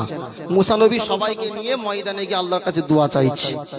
কিতাবের ভিতরে আছে আল্লাহ নবী হযরত মুসা আলাইহিস সালাম আল্লাহর কাছে দোয়া চাইলেন, একদিন দোয়া করলেন কবুল হলো না, 2 দিন দোয়া চাইলেন কবুল হলো না, 3 দিনের মাথায় আল্লাহ নবী হযরত মুসা বললেন, ও রব্বুল আলামিন আল্লাহ পাক, আপনি তো আমার দোয়া কবুল করবেন বলেছেন, কিন্তু 3 দিন ধরে দোয়া চাই কেন কবুল করেন না? আমার আল্লাহ মুসা নবীকে ওহী মারফত জানিয়ে দিয়েছিলেন, এ আমার নবী মুসা, ও আমার নবী মুসা, তুমি যাদেরকে নিয়ে দোয়া চাও ওই ব্যক্তিদের ভিতরে এমন একজন ব্যক্তি রয়েছে 40 বছর ধরে গুনাহ করে, খারাপ কাজ করে, কিন্তু আমি আল্লাহ আমার দরবারে তওবা করে না। আমি আল্লাহ পাক ওই গুনাহগার বান্দার কারণে তোমাদের কারো দোয়া কবুল করি না। দোয়া চেয়েছিলেন কে? জোরে বলেন। মুসা নবীর দোয়াটা ফিরিয়ে দিচ্ছেন কে? আল্লাহ। তা আমি কোথাকার কি আমরা ভাতে দে, আমি হুজুর দোয়া চাইবো সবার দোয়া কবুল হবে, এটা কি বিশ্বাস করেন নাকি? কথা বলছেন না কেন? নবী মুসার দোয়া আল্লাহ ফিরিয়ে দিচ্ছেন, আর আমি হুজুর দোয়া চাইলে পুরো হয়ে গেল? দোয়ার টেন্ডার কি আল্লাহ হুজুরের দিয়েছে নাকি? কথা বলছেন না কেন? যার দোয়া তাকে নিজে করতে হবে, ঠিক না বেঠিক? আমার দরকার নুনের, আমি আপনার মনের খবরটা জেনে বসে আছি নাকি? কিন্তু সবাই মিলে দোয়া চাইলে, সবাই তওবা করে দোয়া চাইলে একটা লাভ কি? দেখা যাবে আল্লাহ হয়তো কারুর দোয়াটা কবুল করে সবার দোয়াটা আল্লাহ তার ওসিলা করে কবুল করতে পারেন, ঠিক না বেঠিক? জোরে বলে। মুসা নবীর দোয়াটা আল্লাহ কবুল করলেন না। আল্লাহ নবী মুসা বলছেন, আল্লাহ কি ব্যাপার? আল্লাহ পাক বললেন, এই কারণে দোয়া কবুল হচ্ছে না। মুসা নবী খুব রাগী নবী ছিলেন। সবাইকে উদ্দেশ্য করে বলছে, কে আছো সেই গুনাহগার, এক্ষুনি আমার এই দুয়ার মজলিস থেকে বার হয়ে যাও, কেন তোমার কারণে এতগুলো মানুষ কষ্ট পাচ্ছে।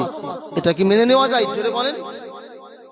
আল্লাহ পাক রব্বুল আলামিনের নবী হযরতে মুসা আলাইহিস সালাতু ওয়াস সালাম যখন আল্লাহর কাছে জানতে পেরে গেলেন, তখন ওই লোকটাকে দুয়ার মজলিস থেকে বার হওয়ার জন্য বলে, কিন্তু সেই লোকটা তো লজ্জায় পড়ে যায়, আল্লাহর কাছে ফরিয়াদ আরম্ভ করে দেয়, ও রব্বুল আলামিন আল্লাহ পাক, ও রব্বুল আলামিন আল্লাহ পাক, আমি যদি এই মজলিস থেকে এখনো বার হয়ে যাই, এই দুয়ার মজলিস থেকে আমি যদি এখনই বার হয়ে যাই, সবাই তো আমাকে দেখে চিনে ফেলবে, আমি সেই গুনাহগার, আমি সেই পাপী।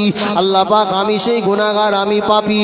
আল্লাহ আপনি জানেন, আল্লাহ আপনি রহমানুর রহিম, গফুর গফফার, আল্লাহ মেহেরবানি করে দয়া করে আল্লাহ আপনি আমার জীবনের গুনাহ খাতা মাফ করে দেন। আমার আল্লাহ পাক ওই ব্যক্তির তওবাটাকে কবুল করে নিলেন। জোরে বলুন সুবহানাল্লাহ। কবুল করার সাথে সাথে আমার আল্লাহর রহমতের পানি বর্ষণ করলেন। একটু জোরে বলুন সুবহানাল্লাহ। নবী মুসা আল্লাহকে বলছে, আল্লাহ আপনি বললেন যে একজন গুনাহগারের কারণে দোয়া কবুল হচ্ছে না, অথচ আমি দেখলাম কেউ এখনো দোয়ার মজলিস থেকে বার হয়নি, পানিটা হলো কিভাবে? আল্লাহ বলছেন, মুসা যার কারণে পানি বন্ধ ছিল তার কারণেই আমি আল্লাহ আবার পানি দিয়েছি। একটু মন খুলে বলুন সুবহানাল্লাহ। নবী মুসা বলছেন, আল্লাহ তাহলে আমাকে একবার ওই লোকটাকে দেখাও যার কারণে পানি বন্ধ হলো, তার কারণে পানি হলো, আল্লাহ আমি তাকে একবার দেখতে চাই। আমার আল্লাহ পাক গায়বী আওয়াজ দিয়ে মুসা নবীকে জানিয়ে দিলেন, ও আমার নবী মুসা, ও আমার নবী মুসা, মনে রাখো, জেনে রাখো, আমার ওই বান্দাটা যখন আমার গুনাহগার ছিল, যখন আমার নাফরমান ছিল, আমি আল্লাহ ওই বান্দাটাকে মানুষের কাছে প্রকাশ করে তাকে আমি লজ্জিত করি নাই, তাকে আমি আল্লাহ পাক অসম্মান করি নাই। এখন যখন আমার বান্দা আমার কাছে তওবা করে আমার মাহবুব হয়ে গেছে, আমি আল্লাহ পাক আমার কাছে যখন তওবা করে আমার বান্দা ভালো হয়ে গেছে, আমি আল্লাহ আমার ওই বান্দাটার নাম নতুন করে তোমাকে জানিয়ে আমার বান্দাকে আর লজ্জিত করতে চাই না। জোরে বলুন সুবহানাল্লাহ। আমার তাহলে আমাদের জীবনে কার কি গুনাহ আছে কেউ না জানলে কে জানে? জোরে বলেন আল্লাহ। এখন কেউ মনে করে রাত্রিবেলা চুরি করে বাড়ি এসছে, কপালে লেখা উঠে গেছে আস-সারিক, মানে হলো চুরিকারী, আরবিতে মনে করেন লেখা উঠেছে। আচ্ছা বলেন, আল্লাহ যদি কপালে লিখে দিত তাহলে সে কি আর সমাজে বার হতে পারতো? কেউ জিনা ব্যভিচারী করে বাড়িতে এসে আল্লাহ কপালে লিখে রেখেছেন আজ-জানি, এটা হচ্ছে জিনাখোর, তো সমাজে বেড়াতে পারতো? কিন্তু আমার আল্লাহ পাকের একটা নাম হচ্ছে আস-সাত্তার। জোরে বলুন সুবহানাল্লাহ। সাত্তার শব্দের মানে হচ্ছে গোপনকারী। আল্লাহর এই সিফাত যদি না থাকতো আমরা সমাজে মুখ তুলে বানাতে পারতাম না, ঠিক না বেঠিক? জোরে বলেন। এত বড় বড় বক্তব্য এত অহমিকা, সব কিছু আমরা দিতে পারতাম না যদি আমার আল্লাহ আমাদের গুনাহগুলোকে গোপন না রাখতেন। আল্লাহর নাম যেহেতু সাত্তার, গোপনকারী, আল্লাহ বান্দার গুনাহগুলোকে সব হাইড করে রেখেছেন, আমার আল্লাহ গোপনে রেখে দিয়েছেন। আমার আল্লাহ পাক রব্বুল আলামিন বান্দাকে সুযোগ দিয়েছেন, বান্দা যদি একবার তাওবা করে আমার আল্লাহর কাছে ফিরে আসে, আমার আল্লাহ বান্দা সব গুনাহগুলোকে ক্ষমা করে দিয়ে আল্লাহ পাক রব্বুল আলামিন তাকে বেগুনাহ মাসুম বানিয়ে দেবেন। জোরে বলুন সুবহানাল্লাহ। তো ভাই আমার, আমি যে কথা আপনাকে বলছিলাম যে দোয়া চাইতে গেলে অবশ্যই সেই দোয়া চাওয়ার পাত্রটা কি হতে হয়, জোরে বলেন, ভালো হতে হয়। তাই আমরা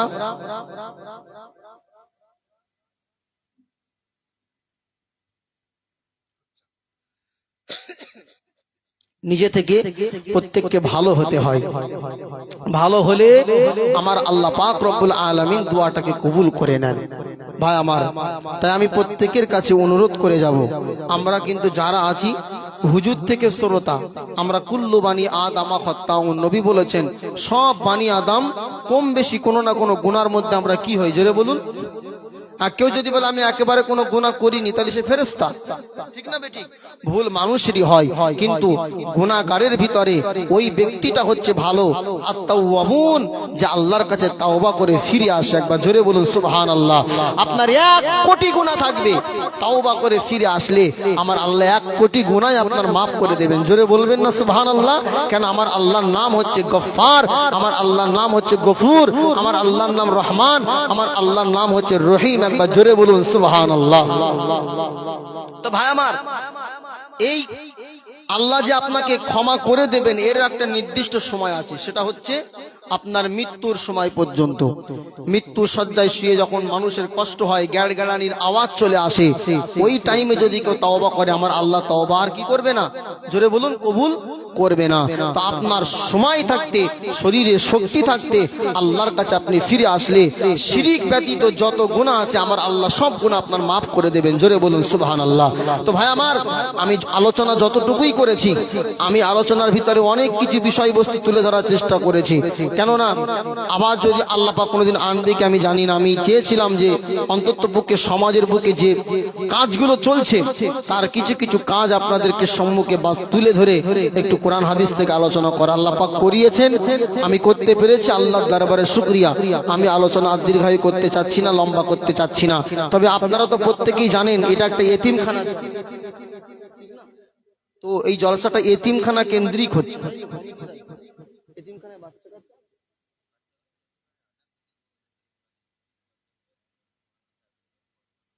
ও আচ্ছা আচ্ছা, মানে কোরআন, মাশাআল্লাহ মাশাআল্লাহ, বয়স এটা খুব ভালো কাজ। কেননা যারা ছোট্টবেলা থেকে কোরআন শিখছে তারা তো শিখেই যাচ্ছে, কিন্তু যারা বয়স্ক মানুষ তারা কিন্তু কি করে, জোরে বলুন, কোরআন পড়তে জানে না, ঠিক না বেঠিক? নামাজের ভিতরে গিয়ে সূরা ফাতিহা উল্টো পাল্টা করে ফেলে। চাচা একটু সানাটা শোনান তো। সানা ও বলতে পারে না, সুবহানাক আল্লাহুম্মা বলে দিলে বলে। সূরা ইখলাসটা পড়েন তো, ও বলতে পারে না। কুলু সূরা বলে, ঠিক না বেটি? জোরে বলুন। তো বাচ্চাদের যেমন দরকার, আমি মনে করি সমাজে যারা বয়স্ক মানুষ রয়েছেন তাদেরকে শিক্ষা দেওয়া, তালিম দেওয়া, এটা অত্যন্ত একটা ভালো কাজ। তো সেহেতু এতিমখানার ভিতরে একজন শিক্ষককে রেখে পঠন পাঠন করছেন, কোরআনের শিক্ষা দিচ্ছেন, দিন শরিয়াতের শিক্ষা দিচ্ছেন, এটা নেহাত ভালো কাজ। সেই ভালো কাজের সহযোগিতা যারা করবে অবশ্যই তারা ভালো কাজ করবে, ঠিক না বেটি? জোরে বলুন। কোরআনের পক্ষে যারা থাকবে, কোরআনের পক্ষে নিবেদিত প্রাণ যারা হবে, আমার আল্লাহ কোরআনের শাফাআত তাদের জন্য কবুল করে আমার আল্লাহ পাক রব্বুল আলামিন তাদেরকে জান্নাতবাসী করবেন। সকলে বলুন সুবহানাল্লাহ। কেন? কোরআনই হচ্ছে সমস্ত কিছু সকল সমস্যার সমাধান যে দিতে পারে, তার নাম কি? জোরে বলুন, আল কোরআন। সমাধান চাও যদি জীবনে মরণে, ফিরে যাও খুঁজে নাও চোখ রাখো কোরআনে। সমাধান চাও যদি জীবনে মরণে, ফিরে যাও খুঁজে নাও চোখ রাখো কোরআনে। পাবেই পাবে তুমি মুক্তির নিশানা, যদি মেনে নাও তুমি তুমি মনে প্রাণে সমাধান, সমাধান চাও যদি জীবনে মরণে, ফিরে যাও হুজরাও চোখ রাখো কোরআনে। কোরআনটা কার কিতাব? একটু জোরে বলেন কার কিতাব? তাহলে আল্লাহর কিতাব যেখানে পড়াশোনা হয় ওই কিতাবের সহযোগিতা করা মানে হলো আমার আল্লাহ দ্বীনের সহযোগিতা করা। আল্লাহ বলেছে ইয়া আইয়ুহাল্লাযীনা আমানু ইন তানসুরুল্লাহা ইয়ানসুরুকুম। আল্লাহ বলেছেন তোমরা যদি আমার দ্বীনের সহযোগী হও আমি আল্লাহ তোমাদের সহযোগিতা করব। জোরে বলেন সুবহানাল্লাহ। তাহলে আল্লাহর কোরআনের সহযোগিতা মানে আল্লাহ দ্বীনের সহযোগিতা করা, ঠিক না বেঠিক? তো এই এতিমখানার জন্য এতক্ষণ ওয়াজ নসিহত আপনারা শুনেছেন। আচ্ছা কি বাবু মানে কিছু পয়সা বলবো? আচ্ছা, এখানে আমার মায়েরা রয়েছেন, অনেকের আব্বা নাই, অনেকের মা নাই, অনেকের দাদু দাদি কবরবাসী হয়েছে। এই দানটা হচ্ছে আপনার জন্য সাদাকায়ে জারিয়া হবে, ঠিক না বেঠিক? জোরে বলে। কোরআনের জন্য, আল্লাহর কোরআনের জন্য আপনাদের কাছে যা যেটা থাকবে অন্তত পক্ষে আল্লাহর কোরআনের সহযোগী আমরা সকলেই হব। সকলে বলুন ইনশাআল্লাহ। আমার কমিটি ভাইয়েরা যাচ্ছেন, আমার কমিটি ভাইয়েরা যাচ্ছেন, আপনারা যার যেমন পারবেন। আমি এই ফাঁকে আমার অনেক মায়েরা এখানে রয়েছেন, আমার মায়েদের জন্য একটা ছোট্ট নাত আমি শোনাবো। তবে আমার মায়েদের কাছে অনুরোধ, আমার মায়েরা বোনেরা আপনারাও কিন্তু কোরআনের সহযোগিতা করবার জন্য একটু হাতটা বাড়িয়ে দেবেন, আম্মা জান খাদিজার মতো। আমার মায়েদের জন্য আমি একটা নাচ শোনাবো, তৎক্ষণাৎ আমার কমিটি ভাইয়েরা আপনারা গিয়ে আপনাদের কাছে 10 টাকা 20 টাকা 50 100 যার কাছে যেমন আছে সকলে একটু সহযোগিতা করেন। হ্যাঁ ইনশাল্লাহ বলবো। মুখেতে ডাকি মা আর বুকেতে রাখি মা, মুখেতে ডাকি মা আর বুকেতে রাখি মা, মাগো তুমি আমার জান কোনো দিন ভুলি না, মাগো তুমি আমার জান কোনো দিন ভুলি না। 10 মাস 10 দিন গর্ভে ওমর খেয়েছিলে ধরে, অনেক কষ্ট সহেও ভুবনে পাঠালে। 10 মাস 10 দিন গর্ভে ওমর খেয়েছিলে ধরে, অনেক কষ্ট সহেও ভুবনে পাঠালে। সে মায়ের স্নেহের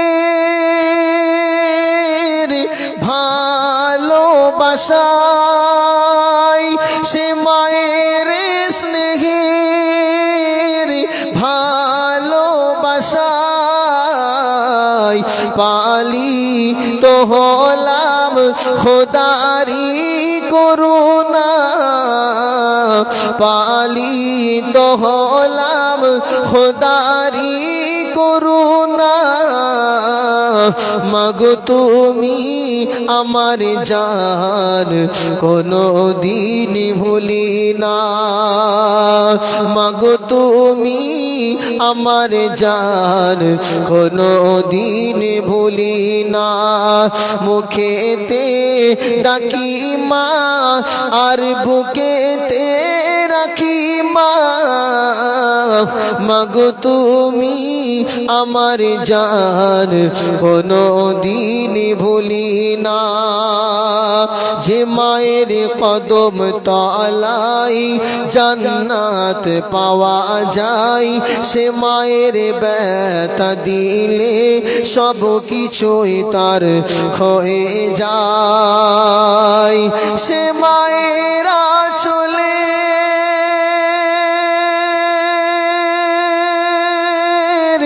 শীতল ছায়াতে,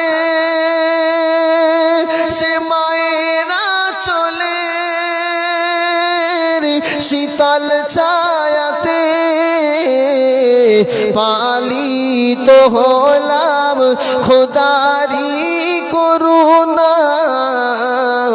মাগো তুমি আমার জান কোনো দিন ভুলি না। মুখেতে ডাকি মা আর বুকেতে রাখি মা। মাগো তুমি আমার জান কোনো দিন ভুলি না।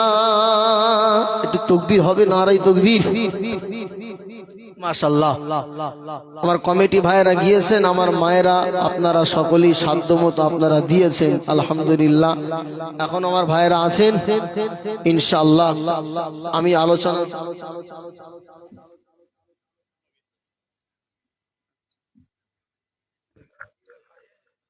মাশাআল্লাহ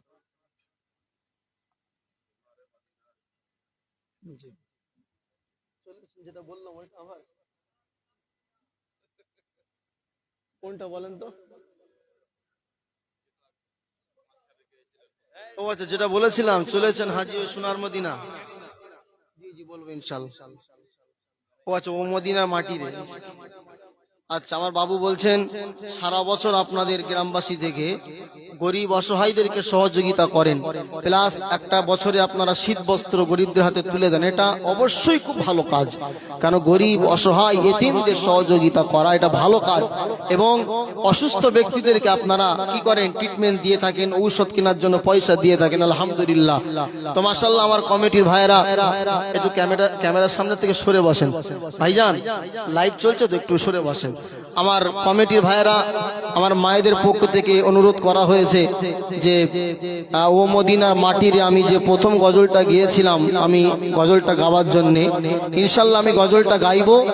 আর একটা কথা আমি বলতে চাই, আমি যে মাদ্রাসা থেকে পড়াশোনা করেছি, মনে রাখতে হবে আমরা হয়তো ফুরফুরা সিলসিলার মতদর্শের, কিন্তু যারা আপনার দেওবন্দি আলেম তাদের সঙ্গে ফুরফুরা সিলসিলার মতদর্শের মানুষদের পার্থক্য বলতে কিছু কিছু ছোট ছোট মাসালা নিয়ে আছে, কিন্তু আমরা কিন্তু প্রত্যেকে হানাফি, ঠিক না বেটি? জোরে বলুন।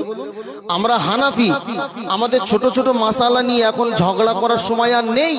আমাদের দেখতে হবে আমাদের কোরআন এক, আমাদের হাদিস এক, ঠিক না বেটি? জোরে বলুন। আমাদের প্রভু এক, এক নবীর উম্মত, জীবন বিধান এক, ওই শিবানী কোরআন। তবে কেন এক নাম হে মুসলমান, এক হও করিয়া আহ্বান। বাইতুল্লাহ এক, মদিনা শরীফ এক, ওহদ পাহাড় এক, বদরের মাঠ এক, ঠিক না বেটি? জোরে বলুন। আমাদের কাবা ঘর এক, আমাদের ওহদ এক, আমাদের বদর এক, সব তো আমাদের এক। বাইতুল্লাহ এক, মদিনা শরীফ এক, ওহদ পাহাড় এক, বদরের মাঠ এক। একটাই জীবন আর মরণ তো একটাই, সকলের তরে একই স্থান। তবে কেন এক নয় হে মুসলমান, এক হও করিয়া আহ্বান। আমাদের মাসলা যার যার, ইসলাম সবার, ঠিক না বেটি? জোরে বলে। আজকে ছোট ছোট মাসালা নিয়ে আমরা যদি বিভিন্ন দলে বিভক্ত হয়ে যাই, তারা ষড়যন্ত্রকারী, তারা সুযোগ পেয়ে যাবে, ঠিক না বেটি? ভাই মনে রাখতে হবে মাসলার সমস্ত আমাদের ইখতিলাফ ভুলে গিয়ে আমাদের মুসলিম হিসাবে আমাদের কোরআন এক, হাদিস এক, নবী এক, আল্লাহ এক, এই এক মৌলিক বিষয়ের উপরে আমাদের এক হয়ে আমাদের সবাইকে এক প্ল্যাটফর্মে দাঁড়াতে হবে। ওয়াতাসিমু বিহাবলিল্লাহ বিহাবলিল্লাহি জামিআ ওয়ালা তাফাররাকু। আল্লাহ বলেছেন তোমরা আল্লাহর রশিকে মজবুত করে তোমরা আঁকড়ে ধরে রাখো। ওয়ালা তাফাররাকু ফাররাকা ইউফাররিকু তাফরিকান। আল্লাহ পাক বলেছেন তোমরা জুদা হয়েও না, আলাদা হয়ে যাও না, তাফরিক হয়ে যেও না। কিন্তু আমরা হয়ে যাচ্ছি বলে আজকে অন্য জাতিরা আমাদেরকে মারতে সুযোগ পাচ্ছে, ঠিক না বেঠিক? ভাই আমার, আমরা মাসালার ইখতিলাফ ভুলে গিয়ে আমরা সকলে এক প্ল্যাটফর্মে দাঁড়াতে চাই। আল্লাহ পাক আমাদের তৌফিক দান করে, সকলে বলি আল্লাহুম্মা আমিন। ভাই আমার, আমি বলছিলাম আমরা হানাফি, আমাদের আকীদা এক, ঠিক না বেঠিক? জোরে বলুন, আমাদের আকীদা এক। তো আমি যে মাদ্রাসা থেকে পড়াশোনা করেছি, ওনারাও কিন্তু উলামায়ে দেওবান্দের আপনার মানে ফার্স্ট ক্লাস ফার্স্ট ছাত্র যারা বুখারী পড়ায় আমাদের উস্তাদ। মাশাআল্লাহ, আমাদের ভিতরে এসব কোনো সমস্যা নাই, এই সমস্ত সমস্যা আমরা দেখিও না, কেননা আমরা যথেষ্ট বুঝি। ছোট ছোট মাসালা নিয়ে ঝামেলা করার কোনো দরকার নাই। তো আকীদার উপরে আমার মুহতারাম উস্তাদ, আমার সেরে তাজ, আমার শাইখুল হাদিস হুজুরকে আল্লাহ পাক এত কিতাবি ইলম দক্ষতা দিয়েছেন। হুজুর মনে করলে এরকম মোটা মোটা কিতাব সব আরবি টু আরবি লিখতে পারেন, কিন্তু আরবিতে লিখলে আপনাদের মতো সাধারণ মানুষ লাভ উপকার পাবে কি? জোরে বলেন। তো সাধারণ মানুষ যাতে নিজের ঈমান আকীদা নিয়ে বেঁচে থাকতে পারে, ভাই আমার, আমি কোনো অ্যাডভাইস করছি না, আমি কোনো অ্যাড করছি না, জাস্ট আমার হুজুরের নেক দোয়া পাওয়ার জন্য হুজুর অনেক মেহনত করে একটা বই লিখেছেন তানভীরুল আকায়েদ। কেননা আকীদা যা ঠিক নাই তার আমল ঈমান আমল ঠিক থাকতে পারে না। জোরে বলুন, ঠিক না বেঠিক? 60 টাকা করে দাম, কিন্তু হুজুর বলেছেন জলসার মজলিসে বিক্রি করলে কম 50 টাকা করে। আমার কাছে আছে 20 পিস মাত্র বই আছে। আমার মায়েদের করে বিশেষ করে বলবো, আপনাদের আকীদা অনেক সমস্যা আছে, আপনারা অনেক বিষয় জানেন না, উল্টো পাল্টা কথা বলে ফেলেন, তার কারণে ঈমান চলে যায়, আপনি জানেনও না। তানভীরুল আকায়েদ আমার হুজুর আলহাজ হযরত মাওলানা মুফতি হাফেজ মাওলানা মুফতি রবিউল ইসলাম সাহেব মাদ্দাজিল্লাহুল আলিয়া, হুজুর একটা কিতাব লিখেছেন তানভীরুল আকায়েদ, মাত্র 20 পিস আমার কাছে আছে, 50 টাকা করে দাম। আমি অনুরোধ করব মালদাবাসী আপনি নিয়ে রাখুন, আমার ওখানে নাম্বার দেওয়া আছে, পড়ে আপনি বলবেন না হুজুর আমি যে কিতাবটা পড়েছি আমি উপকার পেয়েছি। ইনশাআল্লাহ পাবেন, শিক্ষা পাবেন। আমার কাছে আছে, যদি কেউ মনে করেন নামার পরে আমার গাড়ি থেকে আপনারা সংগ্রহ করতে পারেন। এবার আসুন আমার মায়েদের আপনাদের যে রিকোয়েস্ট ও মদিনার মাটিরে শুনিয়ে ইনশাআল্লাহ আমি মোনাজাত করব। আপনাদেরকে কষ্ট দিয়ে ফেললাম, অনেক কষ্ট দিলাম বাবাজিরা, আর কষ্ট দেব না, এটা বলেই শেষ করব ইনশাআল্লাহ। ও মদিনার মাটি রে,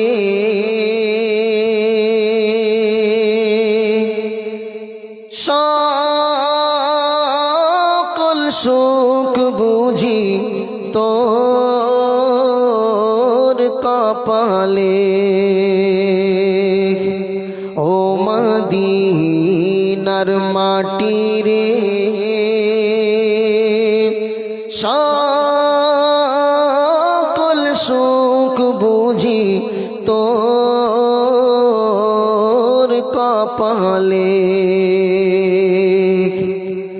ও মদিনা রে,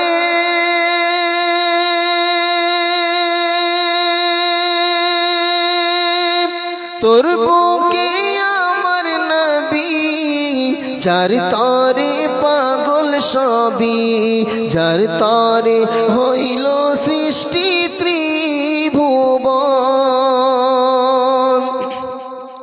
কাঁদি আমি সারাক্ষণে, কখন যাব সেখানে, সহে না আর পরানে। ও মদিনার মাটি রে, সকল সুখ বুঝি তোর কপালে। ও মদিনা রে,